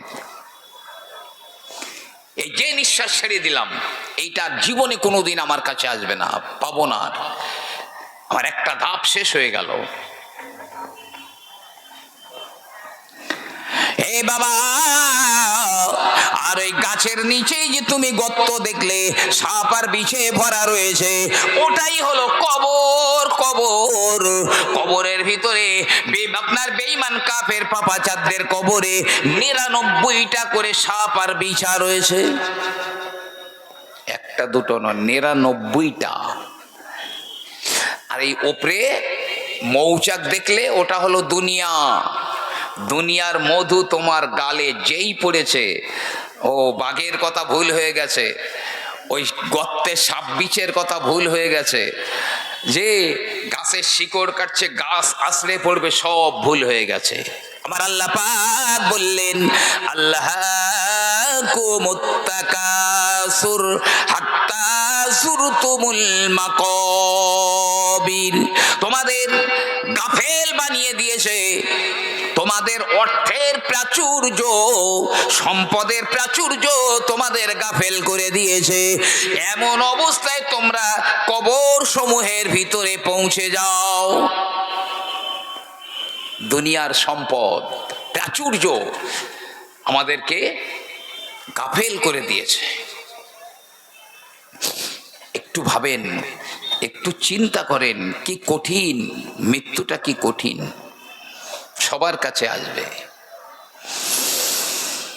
জি, তবে খুব লম্বা একটা হাদিস আপনাদের কাছে আমি আলোচনা রাখবো, খুব লম্বা।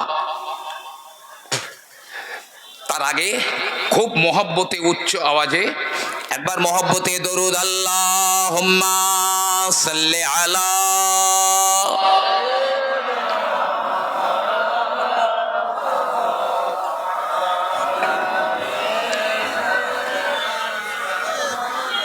আমাদের মাদ্রাসার ছেলেদের মাদ্রাসার বিদ্যালয়ে একটু যেতে বলে দিন, সব বাইরে গিয়ে চলে গেছে, একটু বলে দিন। মাদ্রাসার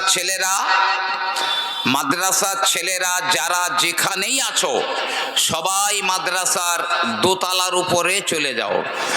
তোমাদের দোতলার উপরে যাবার জন্যে বলা হয়েছে। মাদ্রাসার ছেলেরা যে যেখানে আছো সবাই চলে এসো এবং মাদ্রাসার দোতলায় উঠে যাও। আমরা জানি সিদরাতুল মুনতাহা, ওখানে বড় একটা কুল গাছ, বড় কুল গাছ। আমাদের প্রত্যেকের নামে নামে একটা করে পাতা আছে ওই গাছে। আমার নামে একটা পাতা আছে, আপনাদের প্রত্যেকের নামে নামে পাতা আছে, পৃথিবীর সব মানুষের নামের একটা পাতা আছে। আর ওখানে আছে আজরাইল আলাইহিস সালামের নূরের টেবিল। কেউ আজ থেকে 40 দিন পরে মরবে, কেউ আজ থেকে আগামী 40 দিন পরে মরবে। তো আজরাইলের ওই টেবিলের উপরে এই 40 দিন আগে তার নামের পাতাটা খসে পড়ে যায়। যে 40 দিন আগে তার নামের পাতাটা গাছ থেকে খসে পড়ে, আকাশে তার মৃত্যু ঘোষণা হয়ে যায়, অমুক মারা গেছে। অথচ দুনিয়াতে এখনো সে 40 দিন বাঁচবে। আজরাইল এই 40 দিন ধরে প্রস্তুতি নেয় কিভাবে ওর রুহটা বার করা হবে, প্রস্তুতি নেয়। এখন কোন আল্লাহওয়ালা নেকিওয়ালা মানুষ, ইমানদার মানুষ যখন তার মৃত্যুর সময় হয়ে যায়, আমার আল্লাহ আজরাইলকে বলে, আজরাইল অমুক গ্রামে অমুকের ছেলে আমার বন্ধু, সে আমার বন্ধু, যাও তার রুহটা বার করে নিয়ে এসো, যাও। আল্লাহর নবী আল্লাহর হাবিব বলেন, আজরাইল আলাইহিস সালাম জান্নাতের ভিতর থেকে 500 ফেরেশতা নিয়ে আসেন। আজরাইল জান্নাতের ভিতর থেকে 500 ফেরেশতা নিয়ে আসেন। প্রত্যেক ফেরেশতার হাতে একটা করে রাইহানের ফুলদানি, রাইহানের ফুলদানি, আর এক একটা ফুলদানিতে 20টা করে রং থাকে, কালার 20টা করে রং থাকে। প্রত্যেক কালার থেকে, প্রত্যেক রং থেকে এক এক রকমের সুগন্ধি বার হয়। 500 ফেরেশতা, সবার হাতে একটা করে রাইহানের ফুলদানি, এক একটা ফুলদানিতে 20টা করে রং, প্রতি রং থেকে এক এক রকম সুগন্ধি। আর জান্নাতের ভিতর থেকে সাদা এবং তুলতুলে নরম সুগন্ধ মাখানো, জান্নাতি খুশবু মাখানো একটা কাপড়, রেশমি কাপড় আজরাইল নিয়ে ওই ব্যক্তির কাছে হাজির হয়ে যায়, হাজির হয়ে যায়। এই 500 ফেরেশতারা রাইহানের ফুলদানি এমন করে ধরে ওই ব্যক্তির চতুর্দিকে, মাথার দিকে, চারিদিকে গোল হয়ে দাঁড়িয়ে যায়। হযরতে আজরাইল আলাইহিস সালাম ওই ব্যক্তির শিয়রের কাছে, মাথার কাছে বসে যায়। সব ফেরেশতারা ফুলদানি নিয়ে দাঁড়িয়ে আছে গোল হয়ে, আজরাইল তার মাথার কাছে বসে।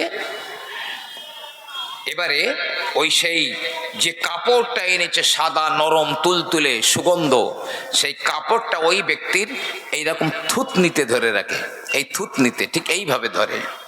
নবী আমার বলেন, ওই সময় জান্নাতের দরওয়াজাগুলো খুলে দেওয়া হয়, ওই ব্যক্তি জান্নাত দেখতে পায়।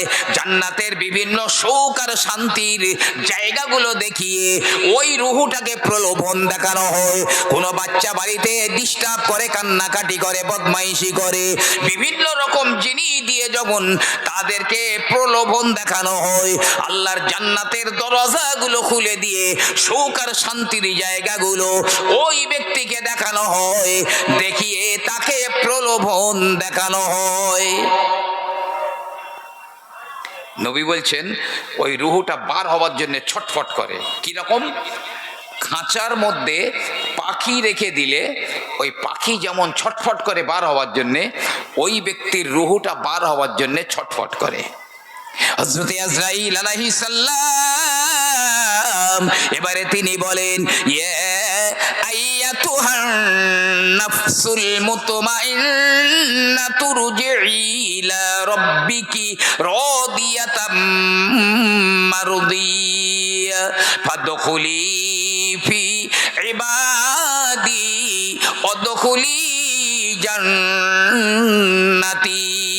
ইসরাইল আলাইহিস সালাম বলেন, হে মুতমাইন নফস, ইরজিই, ফিরে এসো, বেরিয়ে এসো, ইলা রব্বিকে, তোমার প্রভুর দিকে, রাদিয়াতাম মারদিয়া, সন্তুষ্ট চিত্তে, ফাদখুলি ফি ইবাদি, আল্লাহর নেক বান্দাদের দলভুক্ত হয়ে যাও, আর ওয়াদখুলি জান্নাতি, ওই যে জান্নাত তুমি দেখতে পাচ্ছ, ওই জান্নাতের ভিতরে তুমি ঢুকে যাও।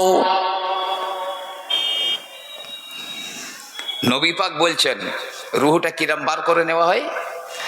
শুকনো আটার ভিতরে যদি একটা পশম থাকে, শুকনো আটার ভিতরে যদি একটা পশম থাকে, ওই পশমটা ধরে টানলে যেমন একেবারেই ইজি বেরিয়ে আসে, কোনো বাধা বিঘ্ন কিচ্ছু না, ফস করে বেরিয়ে এলো। তা জানো আজরাইল রুহুটা বার করলো, যেন মনে হলো শুকনো আটার ভিতর থেকে একটা পশম টেনে বার করে নিয়েছে। কখনো নবী পাক বলেছেন, কোনো পাত্রে কলসিতে পানি আসে, কলসি কাত করে দিলে যেমন বিনা বাধায় হুড়মুড় করে হড়হড় করে পানিটা বেরিয়ে যায়, ওই ব্যক্তির রুহুটা ঠিক বিনা বাধায় ওইভাবে হুড়হুড় করে বেরিয়ে আসবে। আর আজরাইল ওই ব্যক্তির সঙ্গে খুব ভালো ব্যবহার করে, কারণ আল্লাহ বলেছে অমুক আমার বন্ধু, তার রুহুটা বার করে নিয়ে আয়। তাই আজরাইল নিজের পজিশন আল্লাহর কাছে ভালো করবার জন্য খুব ভালো ব্যবহার করে। রুহ বার হয়ে গেল, আজরাইল আলাইহিস সালাম ওই কাপড়ের ভিতরে জড়িয়ে রুহটা নিয়ে একা একা চলে যান। 500 ফেরেশতারা, এরা কিন্তু কেউ চলে যায় না, ওই লাশের চারিদিকে রাইহানের ফুলদানি নিয়ে দাঁড়িয়ে রয়েছে।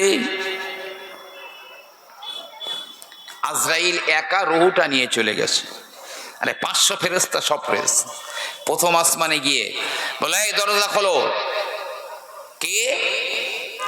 অমুকের বেটা অমুক, আল্লাহর বন্ধু। সঙ্গে সঙ্গে দরজা খুলে গেল। আজরাইল আলাইহিস সালাম প্রথম আসমানের উপরে রুহুটা নিয়ে উঠে গেলেন। এত সুগন্ধি বার হয় ওই রুহু দিয়ে, এত সুগন্ধি বার হয় যা কিনা বর্ণনাতীত। আজরাইল প্রথম আসমানের উপরে উঠে গিয়ে দেখেন ফেরেশতাদের সরদার হযরতে জিবরাইল আমিন আলাইহিস সালাম ওই রুহুটাকে ইস্তেকবাল করে শ্মশান মানে নিয়ে যাবার জন্য 70,000 ফেরেশতা নিয়ে প্রথম আসমানে দাঁড়িয়ে রয়েছে। জোরে বলুন না সুবহানাল্লাহ। জিবরাইল 70,000 ফেরেশতা নিয়ে ওখানে অপেক্ষা করছে, ওই রুহুটা নিয়ে যাবে শ্মশান মানে। এত সুগন্ধ বার হচ্ছে রুহু থেকে। এ কার রুহু এটা, কার রুহু এটা? এ বলছে, এই আজরাইল তোমার কাছে তো অনেকক্ষণ ছিল, আমার কাছে একটু দাও না, একটু দেখি। ও বলছে আমাকে একটু দাও, ও বলছে আমাকে একটু দাও। এইভাবে 7 আসমান পার করে ওই রুহুটাকে আমার আল্লাহ রাব্বুল আলামিনের সমীপে নিয়ে যাওয়া হয়। নবী আমার বলেন, যেই রুহুটা নিয়ে যাওয়া হয় সঙ্গে সঙ্গে ওই রুহুটা আল্লাহু আকবার বলে আমার আল্লাহ পাকের সমীপে সাজদা করে দেয়। একটু জোরে জোরে বলুন সুবহানাল্লাহ। সাজদা দিয়ে দিল। আল্লাহ পাক বললেন, এর নাম ইল্লিনে লিখে দাও। 7 আসমানের উপরে ইল্লিন লিখে দাও। আর রুহুটা একটু দুনিয়াতে পাঠাও, কিছু কাজ রয়েছে তার, দুনিয়াতে পাঠাও। ঈমানদারদের রুহু কোথায় থাকে জানেন? মরে গেলে। অনেক বর্ণনা আছে। আর কাফেরদের রুহুগুলো থাকে কোথায়? ইল্লিন সিজ্জিন তো আমরা জানি। বলছে আল্লামা জালালউদ্দিন সুয়ুতি রহমাতুল্লাহ আলাইহি বলছেন, ঈমানদারদের রুহুগুলো জমজম কুয়ার নিকটে একত্রিত করে রাখা হয়। সব ঈমানদার মানুষদের রুহু জমজম কুয়ার কাছে রাখা আছে। আর কাফেরদের রুহু হাজারা মাউত বলে একটা জায়গা, ইরাকের হাজারা মাউত, তাকে বারহুত বলা হয়। বারহুত ঠিক ওই জমিনের নিচে জাহান্নাম, সেই বারহুত নামক জায়গায় কাফেরদের রুহু রাখা হয়। আরো একটা কথা শোনেন, আল্লাহ 2 নম্বর বর্ণনা বলছি, জাবারজাদ আর ইয়াকুত পাথর দিয়ে একটা বাক্স টাইপের তৈরি বা ফানুস টাইপের আল্লাহ তৈরি করে রেখেছেন। ঈমানদার মানুষদের রুহুগুলো দিনের বেলা ওই ফানুসের, যেটা জাবারজাদ আর ইয়াকুত পাথর দিয়ে তৈরি, তার ভিতরে রুহুটা দিয়ে জান্নাতে ঝুলিয়ে রাখা হয় দিনের বেলা। আর রাতের বেলা ওই ফানুস থেকে বার করে ওই রুহুটা তার কবরে দেওয়া হয়। আর ঈমানদার মানুষদের কবরে একটা করে কোরআন শরীফ দেওয়া হয়। বলুন না সুবহানাল্লাহ। রাতে সারা রাত কোরআন শরীফ তেলাওয়াত করে, সারা রাত ওই ইমানদার ব্যক্তি তার কবরে দিনের বেলা রুহুটা ফানুসে দিয়ে জান্নাতে ঝুলিয়ে রাখা হয়, আর রাতের বেলা রুহু ফিরিয়ে দিয়ে একটা কোরআন দেওয়া হয় তেলাওয়াত করার জন্যে। হযরতে আবু তালহা রাদিয়াল্লাহু তাআলা আনহু বর্ণনা করেন, আমি একদা হযরতে আব্দুল্লাহ ইবনে ওমর রাদিয়াল্লাহু তাআলা আনহুর এমনি কবরের ধারে গিয়েছিলাম, মানে আমি জঙ্গলে গিয়েছিলাম, আমার রাত হয়ে গেল, বাড়ি ফিরতে পারি না। আমি হযরতে আব্দুল্লাহ ইবনে ওমর রাদিয়াল্লাহু তাআলা আনহুর কবরের ধারে ওই জায়গায় রাত্রিতে আমি অবস্থান করলাম। আমি রাতের বেলা শুনি, আমার জীবনে এমন ইলহান এমন সুর আমি শুনি না। ওই আব্দুল্লাহ ইবনে ওমরের কবরের ভিতর থেকে সুন্দর কণ্ঠে সুললিত কণ্ঠে কোরআন তেলাওয়াত করা হয়। জি, কোরআন তেলাওয়াত হয়। নবী পাককে এসে খবর দিয়েছে, হুজুর এই ব্যাপার। নবী পাক বললেন, বারহাকোটা আব্দুল্লাহ ইবনে ওমরেরই কণ্ঠ। তারপরে নবী বললেন, ওই রাতের বেলা ইমানদারদের কবরে একটা কোরআন দেওয়া হয়, সেই কোরআন তেলাওয়াত করে। এবারে রুহুটাকে ওখান থেকে দুনিয়ার জমিনে নামিয়ে দেওয়া হয়, এইদিকে লাশ গোসল দেওয়া হবে। আমার রাসূল বললেন, যখন লাশকে গোসল দেওয়া হয়, ওই 500 ফেরেশতা যারা রাইহানের ফুলদানি নিয়ে দাঁড়িয়ে রয়েছে, ওই 500 ফেরেশতারা তারাও গোসলের কাজে শরীক হয়ে যায়। আমাদের দেশে লাশ গোসল দেয় 4 জনা 5 জনা কি 6 জনা গোসল দেয়, তবে ওই ওরা না, এই 500 ফেরেশতাও তাদের সঙ্গে যোগ দিয়ে লাশ গোসল দেয়, সবাই সহযোগিতা করে। লাশটা এইদিক কাত করানোর সময়, এইদিকে কাত করানোর সময়, জি ওই 500 ফেরেশতারা সহযোগিতা করে। আল্লাহর নবী আল্লাহর হাবিব বলেন, দুনিয়ার কাফন ওই ব্যক্তির গায়ে পরানোর আগে আল্লাহর ওই মালায়েকারা জান্নাতের কাফন তার গায়ে পরিয়ে দেয়। দুনিয়ার আতর গোলাপ তার গায়ে লাগাবার আগে জান্নাতি আতর গোলাপ তার গায়ে ফেরেশতারা লাগিয়ে দেয়। এই তো কপাল, এই তো কপাল। জানাজার জন্য লাশ নিয়ে যাওয়া হচ্ছে।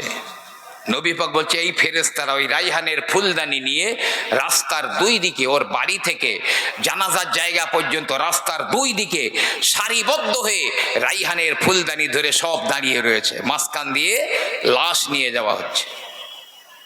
আর এই ফেরেশতারা শুধু এই রাইহানের ফুলদানি নিয়ে দাঁড়িয়ে রয়েছে তাই নয়, ওই ব্যক্তির জন্য মাগফিরাতের দোয়া চাইছে, আল্লাহ একে ক্ষমা করো, একে মাফ করো। এই ফেরেশতারা দোয়া করছে। জানাজার নামাজ হয়ে গেল, কবরের ভিতরে নামিয়ে দেওয়া হলো, কবরে নামালো। ইব্রাহিম ইবনে আদহাম রহমাতুল্লাহ আলাইহি একটা জানাজা বয়ে নিয়ে যাচ্ছিলেন কাঁধে করে। তো ইব্রাহিম আদহাম দোয়া করছে, আল্লাহ আমার মৃত্যুতে তুমি বরকত দিও, আল্লাহ বরকত দিও। এখন ওই খাটিয়ার ভিতর থেকে আওয়াজ আছে, এই তুমি কি মৃত্যুর পরেও বরকতের দোয়া চাও? ইব্রাহিম ইবনে আদহাম বলছে, আমি ভয় পেয়ে গেলাম। জানাজা পড়ে লাশ দাফন করা হলো, লোকজন সরে গেল, তবে আমি ওখানে বসে আছি, আমি একটু দূরে দাঁড়িয়ে আছি। এমন সময় দেখলাম সুন্দর সাদা কাপড়, সাদা পোশাক পরিহিত এক ব্যক্তি ওই ব্যক্তির কবর থেকে উপরে উঠে দাঁড়ালো। ইব্রাহিম বিন আদহাম বলে, আমি জিজ্ঞাসা করলাম, কে কে আপনার পরিচয়টা দিন। ওই ব্যক্তি বলে, আমি হলাম সেই ব্যক্তি যে ওই খাটিয়ার ভিতর থেকে, কাফনের ভিতর থেকে কথা বলছিলাম। আমি হলাম এই ব্যক্তির জীবনের যে সুন্নতগুলো আদায় করেছে, আমার রাসূলুল্লাহর যে সুন্নতগুলো আদায় করেছে, আমি হলাম এই সেই সুন্নাত। ওরা আপনজনেরা কবর দিয়ে বাড়ি চলে গেছে, তবে না, আমি সুন্নাত, রাসূলের সুন্নাত, আমি ওর সঙ্গে কবরে রয়েছি, কিয়ামত পর্যন্ত সঙ্গে থাকব। আমি নবীর সুন্নাত। কি নিয়ে যাব? শুধু 3টে কাপড়, শুধু 3টে কাপড় নিয়ে যাব? যাই হোক, লাশ কবরে দাফন করা হলো। দুটো ফেরেশতা এলো। আল্লাহর নবী বলেন, ইজা উকবিরাল মাইয়িতা আতানিল মালাকান ইলা আখির। যখন লাশ কবর দেওয়া হয় তখন তার কবরের ভিতরে দুইজনা ফেরেশতা আসে।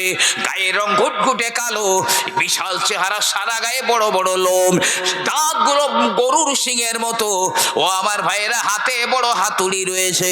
একজনার নাম হলো মুনকার আর একজনার নাম হলো নাকির। নবী আমার বলেন, চোখগুলো বড় বড় নীল বর্ণের। এই দুটো ফেরেশতার গলার স্বাভাবিক আওয়াজ, আমি যেমন এখন স্বাভাবিক কথা বলছি, এই স্বাভাবিক আওয়াজ আকাশ থেকে যে বাজ পড়ে, বাজ পড়লে যে আওয়াজ হয়, এই মুনকার আর নাকিরের গলার স্বাভাবিক আওয়াজ হলো ওই বজ্রপাতের মতো। কিন্তু ফেরেশতারা ধমক দিয়ে কথা বলবে। স্বাভাবিক আওয়াজ যদি বাজ পড়ার মতো হয়, তাহলে ধমক দেওয়া আওয়াজ কেমন হবে? ওই গরুর শিংয়ের মতো বড় বড় দাঁত, মাটিতে ঢুকিয়ে চচ্চড় করে মাটি ফেরে কবরে ঢুকবে, কবরে ঢুকবে। ধমক দিয়ে তাকে প্রশ্ন করবে, রব কে, দিন কি, নবীকে, জবাব দাও। এ ঝপঝপ ঝপঝপ করে জবাব দিয়ে দেবে। তিনটে জবাব দিবে। ফেরেশতারা বলবে, আমরা জানতাম তুমি এই প্রশ্নের জবাব দিতে পারবে, জানতাম। চতুর্থ নম্বরে একটা প্রশ্ন করবে। চতুর্থ নম্বরে ওই দুটো ফেরেশতা একটা প্রশ্ন করবে যে, তুমি এই প্রশ্নের জবাব জানলে কিভাবে, কিভাবে জানলে? ওই ব্যক্তি বলবে, কারাতু কিতাব আল্লাহ, আমি আল্লাহর কিতাব, আল্লাহর কোরআনটা তেলাওয়াত করেছি।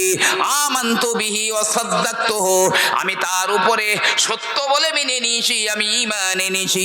আল্লাহর কিতাব থেকে জবাব পেয়েছি। ঠিক ঠিক ঠিক বলেছো। ওই সময় আমার আল্লাহ রাব্বুল আলামিন কি করবেন?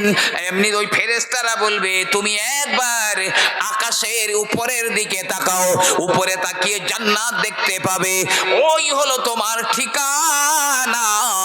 আল্লাহর বান্দা নিচের দিকে তাকাও, নিচে তাকিয়ে জাহান্নাম দেখবে। বলে, আল্লাহ তোমার জন্য ওই জাহান্নাম বানিয়েছিলেন, কিন্তু তুমি দুনিয়াতে এমন আমাল করেছো, আল্লাহ ওই জাহান্নাম থেকে তোমাকে বাঁচিয়ে ওই জান্নাতের বাসিন্দা করে দিয়েছে। আমার আল্লাহ পাক বলে দেবেন, এ ফেরেশতারা, জান্নাত থেকে ৭৭ খানা দরওয়াজা ওর কবরে খুলে দে। জান্নাতের ৭৭ খানা দরজা খুলে দেওয়া হবে ওই কবরে। কিয়ামত পর্যন্ত ওই ৭৭টা দরজা দিয়ে জান্নাতের আলো, বাতাস, সুগন্ধি সব কিছু তার কবরে আসবে। মানব জীবন ধন্য হয়ে গেল। কেউ আপনাদের অসুবিধা হচ্ছে নাকি? আমি কিন্তু ভাই, আমি একটা জিনিস পারি না। জি, আর আমি বরং বলি, যদি ওই জলসায় এসে হাসবার ইচ্ছা হয়, ফজার আনো, আলেম এনে হাসি হাসি তামাশা করো না, ফজার ভাড়া করে নিয়ে এসো। যদি হাসতে ইচ্ছা হয়, আলেম এনে এই নবিয়ানা মেম্বারের অবমাননা করে হেসো না। তাছাড়াও আরো একটা জিনিস পারি না ভাই, তাতে আমার যে কদিন যাবে আলহামদুলিল্লাহ। জি, খুব বড় বড় এমনি ওই গানের সুর দিয়ে আমি গজল বলতে পারি না। আমি এসেছি আপনাদের কাছে দুটো কথা বলবার জন্যে। রব্বুল আলামিন আমার যতটুকু এলেম বা জ্ঞান দিয়েছেন সেই অনুপাতে আপনাদের কাছে বলে যাব, এই জন্যে আমাকে এনেছেন। আমি চেষ্টা করি সেই মুখ্য উদ্দেশ্য পূর্ণ করবার জন্যে। তো চলুন আমি আগে বাড়বো। খুব মহব্বতে একবার দরুদ আল্লাহুম্মা সাল্লি আলা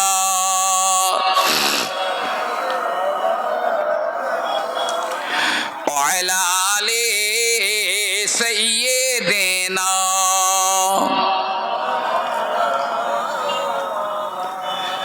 बाहर तोहफा का मुझको कोई गम नहीं, ए बाहर तोहफा का मुझको कोई गम नहीं, मुझको मल्ला का कोई जरूरत नहीं। मेरे किश्ती का हाफिज खुद है खुदा, और कमली वाले सफीने में मौजूद है। अल्लाहुम्मा सल्ली अला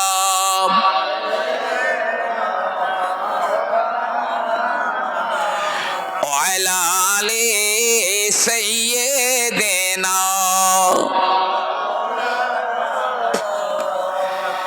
এখন কবরের আযাব ঘাড় বার করেছে, ওই ব্যক্তির কবরে ঢুকবে বলে ঘাড় বার করেছে কবরের আযাব। এই যার জন্য ৭৭খানা জান্নাতের দরজা খুলে দেওয়া হয়েছে, কবরের আযাব ঘাড় বার করেছে, ওই কবরে ঢুকবে।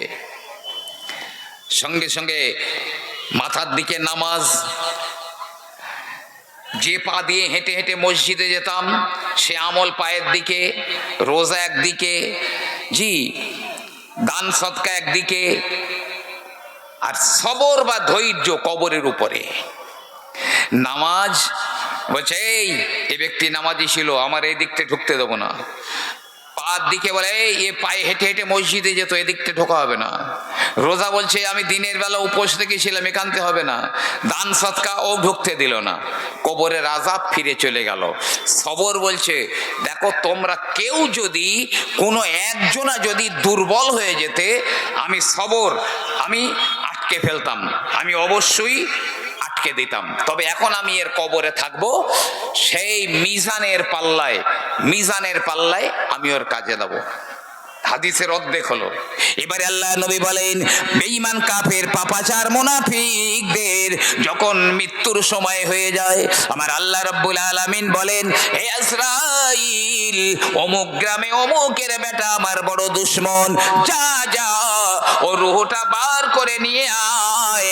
আমি ওর দুনিয়ার জীবন ধারণের সব উপকরণ আমি আল্লাহ দিয়েছিলাম, কিন্তু না না, ও দুনিয়াতে নেমো খারামি করেছে, বিশ্বাসঘাতকতা করেছে। আমি আজ ওর কাছ থেকে বদলা নেব। যা যা ওই আমার দুশমনের রূহটা বার করে নিয়ে আয়। জাহান্নাম থেকে আজরাইল 500 ফেরেশতা নেবে, জাহান্নাম থেকে 500 ফেরেশতা নেবে। হ্যালো হ্যালো এখন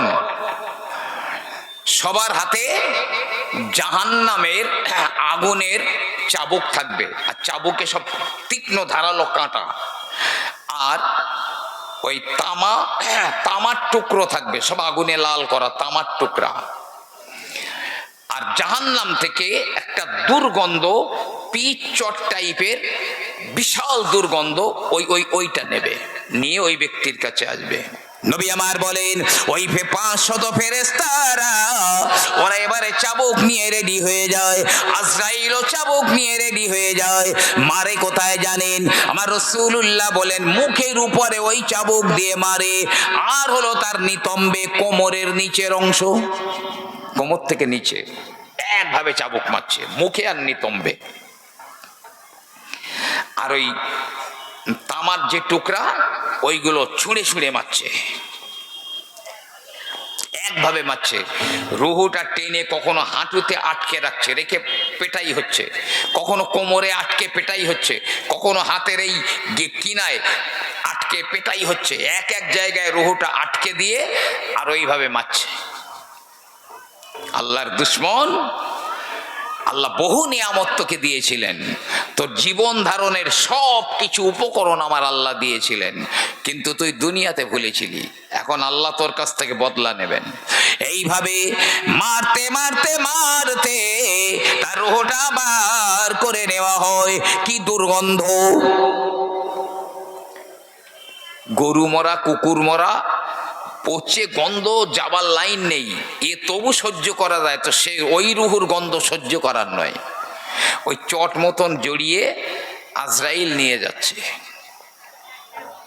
এই দরজা খুলে দাও, প্রথম আসমানের দরজা খোলো। কে?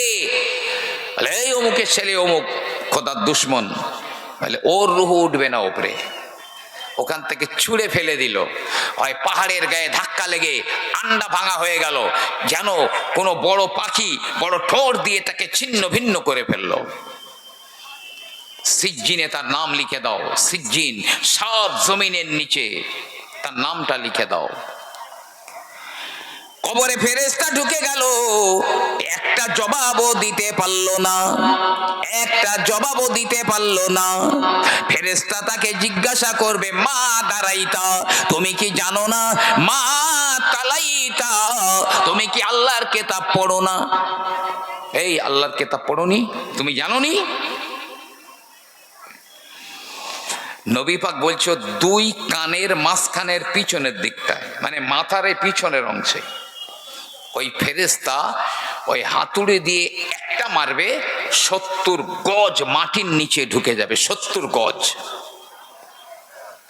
ওখান থেকে এক খামচে টেনে তুলবে। আবার ওই বলবে, এই তুমি জানোনি, পড়ুনি, আল্লাহর কিতাব তেলাওয়াত করোনি? আবার মারবে। এইভাবে তার আযাব চলবে।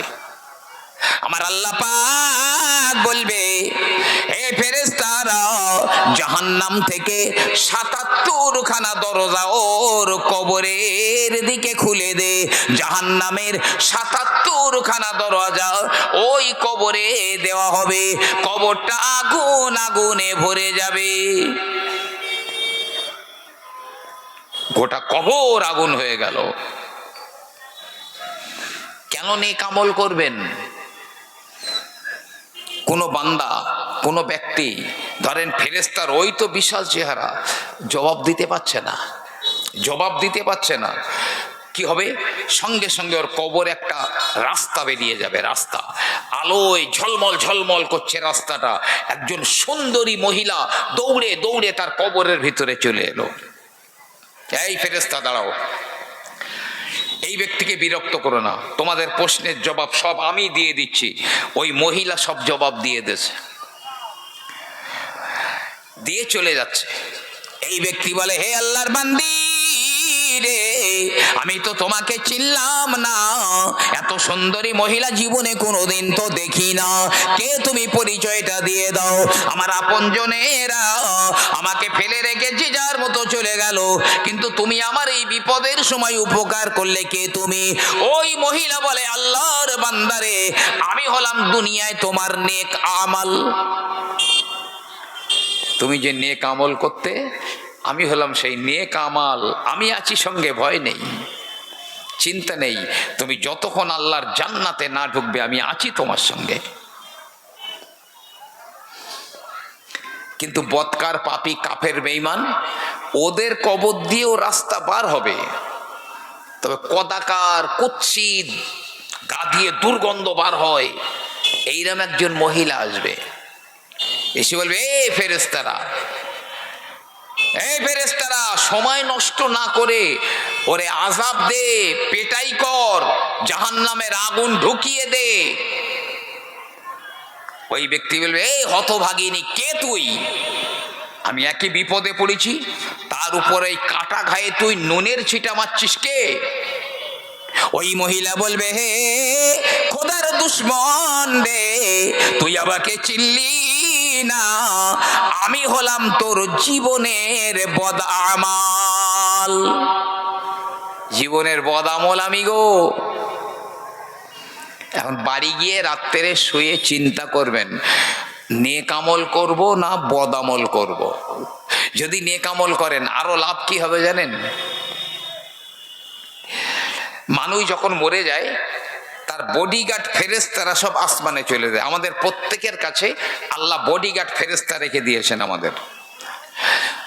তো যখন কেউ মারা যায়, তো ওই আমাদের বডিগার্ড ফেরেশতারা আসমানে চলে যায়। আমার আল্লাহ পাক বলেন, এ ফেরেশতারা, কেন তোমরা আসমানে চলে এলে? বলবে, আল্লাহ পাক, তোমার ওই নেক বান্দা বা বান্দি তো মারা গিয়েছে, আমাদের তার কাজ নেই, তাই চলে এসেছি। আল্লাহ বলছে এই আসমানে জায়গা নেই, আমার ফেরেশতায় ভরা, এখানে একটা কদম রাখার জায়গা নেই, চলে যা, তোরা জিকির আসকার তসবিহ তাহালিল এইসব কর যা। আল্লাহ আমরা তাহলে দুনিয়াতে গিয়ে করব এইসব জিকির আসকার? ওখানেও জায়গা নেই, আমার সৃষ্টিতে ভরা, যা দুনিয়াতেও জায়গা নেই, তোরা তসবিহ তাহালিল কর, জিকির আসকার কর। তোদের এই তসবিহ তাহালিল গুলো নিয়ে আমি ওই আমার বান্দার নেকির পাল্লায় ওই টোটাল নেকি চাপিয়ে তার নেকির পাল্লা ভারী করে দিয়ে আমি জান্নাতের আলা মাকাম দান করব আমার ওই বান্দার। জোরে বলুন না সুবহানাল্লাহ। আল্লাহ আসমানে জায়গা নেই, জমিনেও জায়গা নেই, তাহলে আমরা কোন জায়গায় গিয়ে তোমার তসবিহ তাহলিল করব? আমার আল্লাহ রাব্বুল আলামিন বলেন না না, আমার যে নেক বান্দা বা বান্দি মারা গিয়েছে ওই বান্দা বা বান্দির কবরের উপরে বসে কিয়ামত পর্যন্ত তোরা জিকির আসকার আর তসবিহ তাহলিল কর। এই যে বডিগার্ড ফেরেশতারা এখন পাহারা দিচ্ছে, জি ওই ফেরেশতারাই ওই ব্যক্তির কবরের উপরে বসে কিয়ামত পর্যন্ত জিকির আসকার তসবিহ তাহলিল করবে। ওই নেকি ওই বান্দাকে দেওয়া হবে বা বান্দিকে দেওয়া হবে। কিন্তু বেঈমান কাফের পাপাচারেরা যখন মারা যাবে ওদের বডিগার্ড ফেরেশতারাও আসমানের উপরে চলে যাবে। আমার আল্লাহ পাক বলবেন এ কেন চলে এলি? আল্লাহ পাক তোমার ওই বান্দা তো মারা গিয়েছে, তাই কি হয়েছে? এখানে জায়গা নাই, যা যা আমার ওই বান্দার নামে তো তোরা অভিশাপ দে, কিয়ামত পর্যন্ত অভিশাপ দে, জাহান্নামে যা ধ্বংস হয়ে যা, অভিশাপ দে। আল্লাহ দুনিয়াতে গিয়ে না, দুনিয়াতে জায়গা নেই, ওর কবরের উপরে বসে কিয়ামত পর্যন্ত ওর নামে অভিশাপ দে। তোদের ওই অভিশাপ নিয়ে ওর জাহান্নামের আগুনটা আরো বেশি তীব্র থেকে তীব্রতর করে দেব। কি কঠিন অবস্থা বুঝতে পারছেন? আমি একদম একটা মিনিট সময় বাজে খরচ করছি না, কথাগুলো বাড়িতে নিয়ে যান, ইনশাআল্লাহ কাজে লাগবে, অনেক কাজে লাগবে। নেক কাজ করব না বদ কাজ করব সেটা আমরা নিজেরা চিন্তা করব। আমরা ইসালে সওয়াব করি, বাড়ি খতম পড়াই, কেউ বাড়ি মিলাদ দেয়, ইসালে সওয়াব করি, মুর্দাদের রুহে সবরেসানি করে দিই। যে লোকটা ঈমান নিয়ে মরতে পারেনি, বেঈমান হয়ে মরে গেছে, যদি মদিনা থেকে মক্কা থেকে বগদাদ থেকে পীর সাহেব এনে সবরেসানি করায়, এর একটা নেকিও বেঈমানদের রুহে পৌঁছাবে না, একটা নেকিও পৌঁছাবে না। যে লোকটা বেঈমান হয়ে মারা গেছে, মৃত্যুর সময় কি ভয়ঙ্কর অবস্থা জানেন? ইবলিস শয়তান নবী পাককে জিজ্ঞাসা করা হলো, হুজুর মানুষের সবচেয়ে বিপদের সময় কোনটা? নবী পাক বললেন হিনা ইয়াহদুরুল মাউত, মানুষের কাছে মৃত্যু যখন উপস্থিত হয় ওই সময়টা বড় ভয়ঙ্কর। কারণ ইবলিস শয়তান ওখানে বহু রকম ভাবে ধোঁকা দেয়। এক হাদিসের মধ্যে রয়েছে আমার রাসূলুল্লাহ বললেন, যখন ওই ব্যক্তি মারা যায়, ওই ব্যক্তির ধরেন মা মারা গিয়েছে কি বাপ মারা গিয়েছে, 10 বছর আগে কি 20 বছর আগে, ওর মা ওর চোখের সামনে দাঁড়িয়ে যাবে।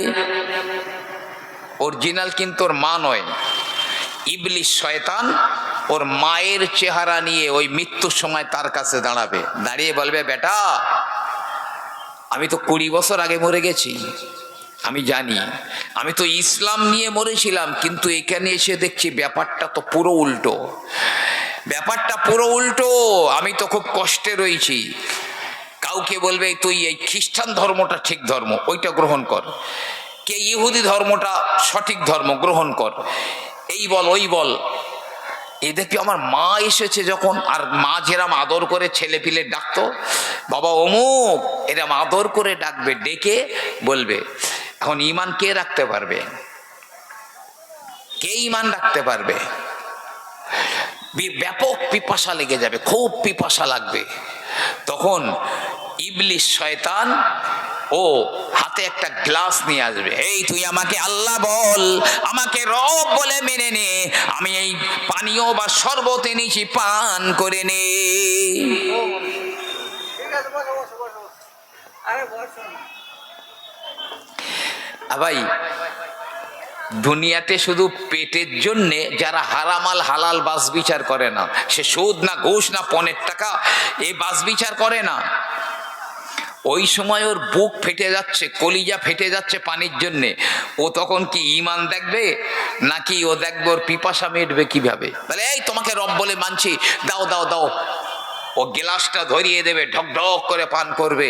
ইবলিস বলবে শোন, আমি হলাম মারদুদ ইবলিস শয়তান, তো রব নই, আর আমি প্রস্রাব করে তোর জন্য এনেছিলাম, আমার প্রস্রাবকে বেঈমান হয়ে জাহান্নামী হয়ে মরে গেলি। কিন্তু আল্লাযীনা ক্বালু রাব্বুনাল্লাহ সুম্মা ইসতাকামু তাতানাজ্জালু আলাইহিমুল মালায়েকা ইলা আখিরিল আয়াত, যারা আমার আল্লাহ বলেন, যারা আল্লাহকে আল্লাহ বলে মেনে নিয়েছে, তার উপরেই প্রতিষ্ঠিত থাকতে পেরেছে, তার মৃত্যুর সময় আমার আল্লাহ পাক রহমতের ফেরেশতাদের পাঠিয়ে দেবেন। ওই ফেরেশতারা ইবলিস শয়তানকে মেরে মেরে তাড়িয়ে দেবে।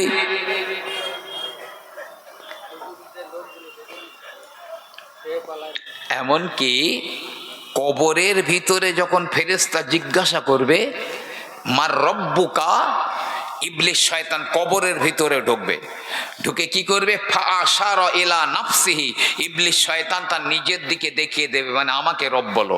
কবরের ভিতরেও ঢুকবে ইবলিস, নিজের দিকে ইশারা করে দেবে। কি কঠিন অবস্থা!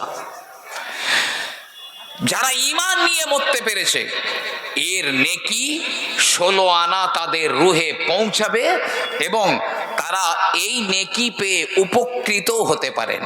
তিরমিজি শরীফে একটা হাদিস আছে, ভাই কেউ যদি একবার সূরা ইখলাস পড়ে বলে আল্লাহ এই সূরা ইখলাস পড়েছি একবার, এর নেকিটা আমার মায়ের রুহে কি আমার বাপের রুহে কি অমুকের রুহে দান করে দিলাম, তখন ওই মোর্দা খুশি হয় কতটা, নবী পাক বলছেন একজনা মানুষ ছাড়া পৃথিবীর মালিক হয়ে গেলে যত খুশি হয় ওই মোর্দা তার চাইতে বেশি খুশি হয়। আল্লাহর নবী বললেন তোমরা বদ আমল করে তোমাদের মরা মা বাপকে কষ্ট দিও না গো। প্রত্যেক জুম্মার রাতে, বৃহস্পতিবারের দিবাগত রাত্রে সন্তানদের আমালগুলো তার মরা মা এবং বাপকে কবরে দেখানো হয়।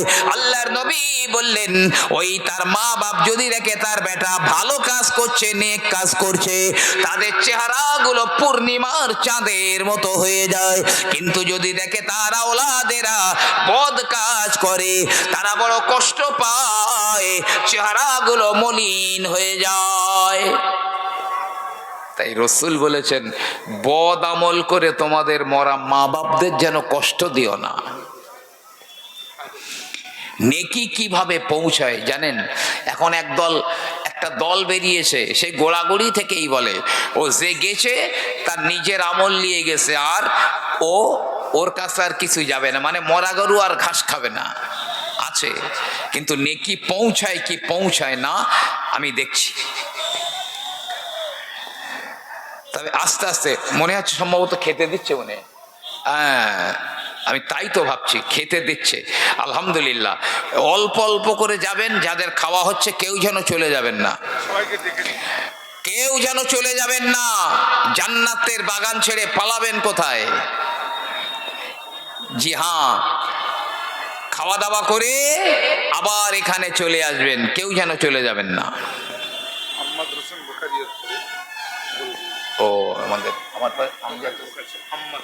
ও বিশেষ করে আমার পরে আমাদের ফুরফুরা শরীফের আওলাদে মুজাদ্দিদে জামান আহমদ হোসেন সিদ্দিকী সাহেব, উনি আসবেন, এসেও গেছেন, এসে গেছে মাশাআল্লাহ, এসেও গেছেন, আর ওনার আসার সময়ও হয়ে গেছে। কেউ চলে যাবেন না কিন্তু, জি অটোমেটিক আমার নামার সময় হয়ে গেছে, আমি নেমে যাব। তো আমার কথাটা শুনুন, আমি যে কথাটা বলছি, ভুবন বিখ্যাত মুহাদ্দিস, যাকে আমরা ভুবন বিখ্যাত মুহাদ্দিস বলে জানি,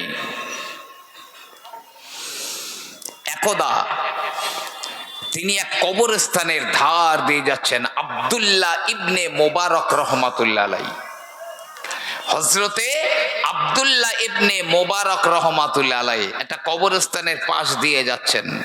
হযরতে আব্দুল্লাহ ইবনে মোবারক রহমাতুল্লাহ আলাইহি কবরের ধারে দাঁড়ালেন না, চলতে চলতে হেঁটে যেতে যেতে যেতে একবার দরুদ শরীফ পড়লেন আর মনে মনে বললেন, ও আমার আল্লাহ পাক, আমি একবার দরুদ পড়লাম, এর নেকিটা এই কবরস্থানের মুর্দাদের জন্য দান করে দিলাম। একবার দরুদ পড়েছেন, কবরের ধারে দাঁড়াননি, ওই যেতে যেতে। কেতাবে লেখা আছে, কেউ যদি কোনো কবরস্থানের ধার দিয়ে যায়, যেতে যেতে অন্তত মনে মনে একবার কলেমা পড়ে, কি একবার দরুদ পড়ে, কি একবার সূরা ফাতিহা, যা হোক একটা কিছু পড়ে যদি এই কথা না বলে, আল্লাহ এই নেকিটাই কবরস্থানের মুর্দাদের দান করলাম, তাহলে লোকটা অভিশাপযোগ্য, লানতের যোগ্য। হযরতে আব্দুল্লাহ ইবনে মোবারক একবার দরুদ পড়তে পড়তে গিয়ে ওই কবরস্থানের মুর্দাদের রুহে দান করে দিলেন। রাতের বেলা আব্দুল্লাহ ইবনে মোবারক রাহমাতুল্লাহ আলাইহি ঘুমিয়ে স্বপ্ন দেখেন, ওই কবরস্থানের উপরে সব মুর্দারা বাড়িয়ে গিয়েছে, সব কবরের বাইরে হাতা খামচা করে কি যেন সব কুড়িয়ে নিচ্ছে। আব্দুল্লাহ ইবনে মোবারক বললেন, কারা তোমরা? বলছে, আমরা এই কবরস্থানের বাসিন্দা। তো এমন করে কি নিচ্ছ? বলছে, আজ আপনি এখান থেকে যাবার সময় একবার দরুদ পড়ে ওই দরুদের নেকিটা আমাদের রুহে সবরেসানি করে দিয়েছিলেন, ইসালে সওয়াব করেছিলেন, সেই নেকি আল্লাহ এত দিয়েছে, আমরা সেই নেকি কুড়াচ্ছি। বলুন না সুবহানাল্লাহ। একটা বুড়ি মহিলা হাত গঠিয়ে চুপ করে বসে দেখছে, সে কিন্তু ওই নেকি কুড়াচ্ছে না। হযরতে আব্দুল্লাহ ইবনে মোবারক রাহমাতুল্লাহ আলাইহি বললেন, ও বুড়ি মা, তুমি কেন হাত গুটিয়ে বসে আছো গো? তুমি কেন নেকি কুড়াও না?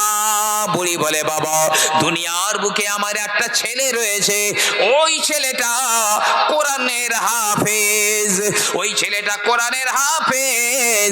বাজারে জিলাপির দোকান রয়েছে, সারাদিন জিলাপি তৈরি করে আর বিক্রি করে, আর ওই ফাঁকে ফাঁকে ঠোঁট নেড়ে নেড়ে সারাদিনে এক খতম কোরআন তেলাওয়াত করে,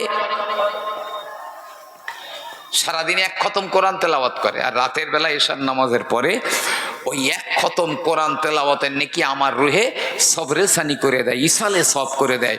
আমার ছেলের কাছ থেকে আমি প্রত্যেক রাতে এক খতম কোরআন তেলাওয়াতের নেকি পাই।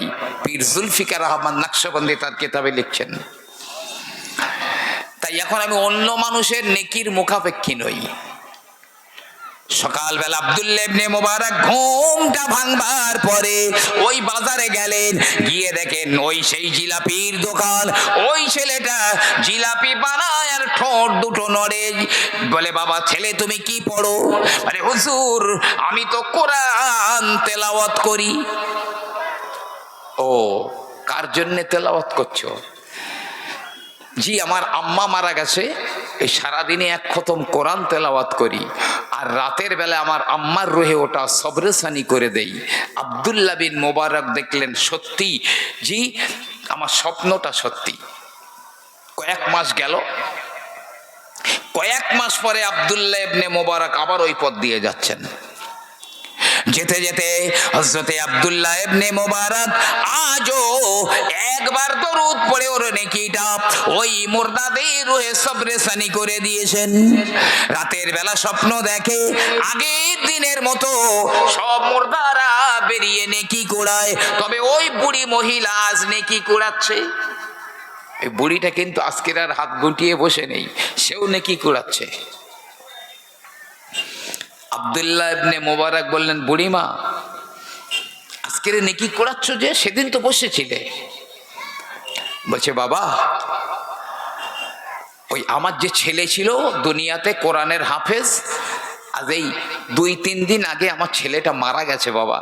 আমার কাছে নেকি পৌঁছাবার আর কেহ নেই, তাই এখন আমি অন্যের নেকির মুখাপেক্ষী। সকালবেলা আব্দুল্লাহ বিন মোবারক বাজারে গিয়ে দেখলেন দোকান বন্ধ। খোঁজ নিয়ে জানতে পারলেন যে ওই দোকান জিলাপির দোকানদার এই 2-3 দিন আগে মারা গিয়েছে। আল্লাহর নবী আল্লাহর হাবিব বললেন, আল মাউতু কাল গারিক, মরা মানুষের আর ডুবন্ত মানুষের মতো পুকুরে ডুবে যাচ্ছে, নদীতে ডুবে যায়, সমুদ্রের মাঝখানে কেউ ডুবে যাচ্ছে, সামনে হাতে যা পায় তাই ধরে বাঁচবার চেষ্টা করে। এই রুহরা কিন্তু আমাদের বাড়ি আসে, ইমানদার রুহরা, কোনো বেঈমানের রুহ আসবে না। যারা ঈমান নিয়ে মরতে পারিনি ওদের রুহ হারগিজ বার হতে পারবে না, কিন্তু ঈমানদারদের রুহ প্রত্যেকের বাড়িতে আসে। বইটার নাম বলছি আর রুহ মুরসালাতুন। এর মধ্যে অনেকগুলো দলিল আদিল্লা দিয়ে সাবিত করা হয়েছে রুহ কেমন আসে। আল্লাহর নবী আল্লাহর হাবিব বলেন, ইজা কানা ইয়াউমুল জুমআ, যখন শুক্রবারের দিন জুমার দিন আসে, আও কানা ইয়াউমু ঈদিন, অথবা দুটো ঈদের দিন যখন আসে, আও কানা লাইলাতুন নিসফি মিন শাবান, শাবান মাসের 15 তারিখের রাত যখন আসে, শাবানের মধ্য রজনী, মানে এই সামনে আসছে, আজকের 1 তারিখ চলে গেল, সবে বড় শাবানের 15 তারিখের রাত। আর আওকানা লাইলাতুল কদরিল মুবারাকা, অথবা লাইলাতুল কদর বা কদরের রজনী। ইয়াখরুজুনাল আমওয়াতা মিন কুবুরিহিম, সব মুর্দারা, ঈমানদার মুর্দারা তাদের কবর থেকে বার হয়ে যায়। ইয়াকুমুনা আলা আবওয়াবি বুয়ুতিহিম, নিজে নিজে ঘরের দরজার চৌকাঠে দাঁড়িয়ে যায়। একটু তাকবীর দেন, নারায়ে তাকবীর, নারায়ে তাকবীর। সিলসিলায়ে ফুরফুরা শরীফ, সিলসিলায়ে মুজাদ্দিদে জামান, মাসলাকে মুজাদ্দিদে জামান, আওলাদে মুজাদ্দিদে জামান, আওলাদে মুজাদ্দিদে জামান, নারায়ে তাকবীর। যারা ছড়িয়ে ছিটিয়ে আছেন সকলকে বলছি, চলে আসুন, আবার মাহফিল ভরিয়ে দিন। আপনাদের খিদমতে মুজাদ্দিদে জামান দাদা হুজুর পীর কিবলা রহমাতুল্লাহ আলাইহির আওলাদ এসেছেন। বিদায় নিলাম, আসসালামু আলাইকুম। মোহাব্বতে দরুদ আল্লাহুম্মা।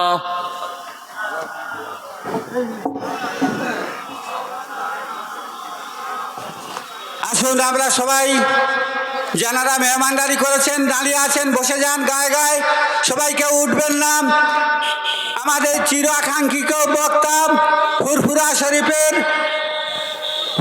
শরীফের আলা হযরত হুসাইন বুখারী রহমাতুল্লাহ আলাইহির বংশধর সৈয়দ আমদাদ হোসেন বুখারী রহমাতুল্লাহ আলাইহি, ফুরফুরা টাইটেল মাদ্রাসার মুহাদ্দিস, তানারি পুত্র পীরজাদা জনাব হযরত মাওলানা হাম্মাদ হোসেন বুখারী সাহেব আপনাদের সম্মুখে কোরআন এবং হাদিস দিয়ে আলোচনা রাখবেন। হুজুরের ওয়াজ শোনার জন্য প্রত্যেককে আহ্বান করছি, আপনারা কেউ উঠবেন না। যাদেরকে মেহমানদারি করেছি তারা মেহরবানি করে এখানে বসে যাবেন, আর এখন কেউ উঠবেন না, প্রত্যেকে বসে যান। মহব্বতের সাথে দরুদ শরীফ পাঠ করুন। আল্লাহুম্মা সাল্লি আলা। আচ্ছা,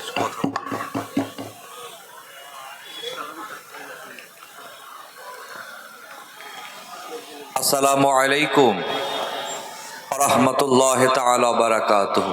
সবাই একটু উঠে দাঁড়াবেন, খুশি হতাম যে একটু উঠে দাঁড়ান। আর যদি সামনের দিকে আগিয়ে আসেন, ফাঁকা জায়গাগুলো পূরণ করে নিন। একটু সামনের দিকে আগিয়ে আসেন। আমি ফুরফুরা শরীফ থেকে মুসাফির মানুষ এসেছি, আপনাদের খেদমতে কিছু কথা বলবো, কিন্তু আপনাদের হাওড়া বাড়ি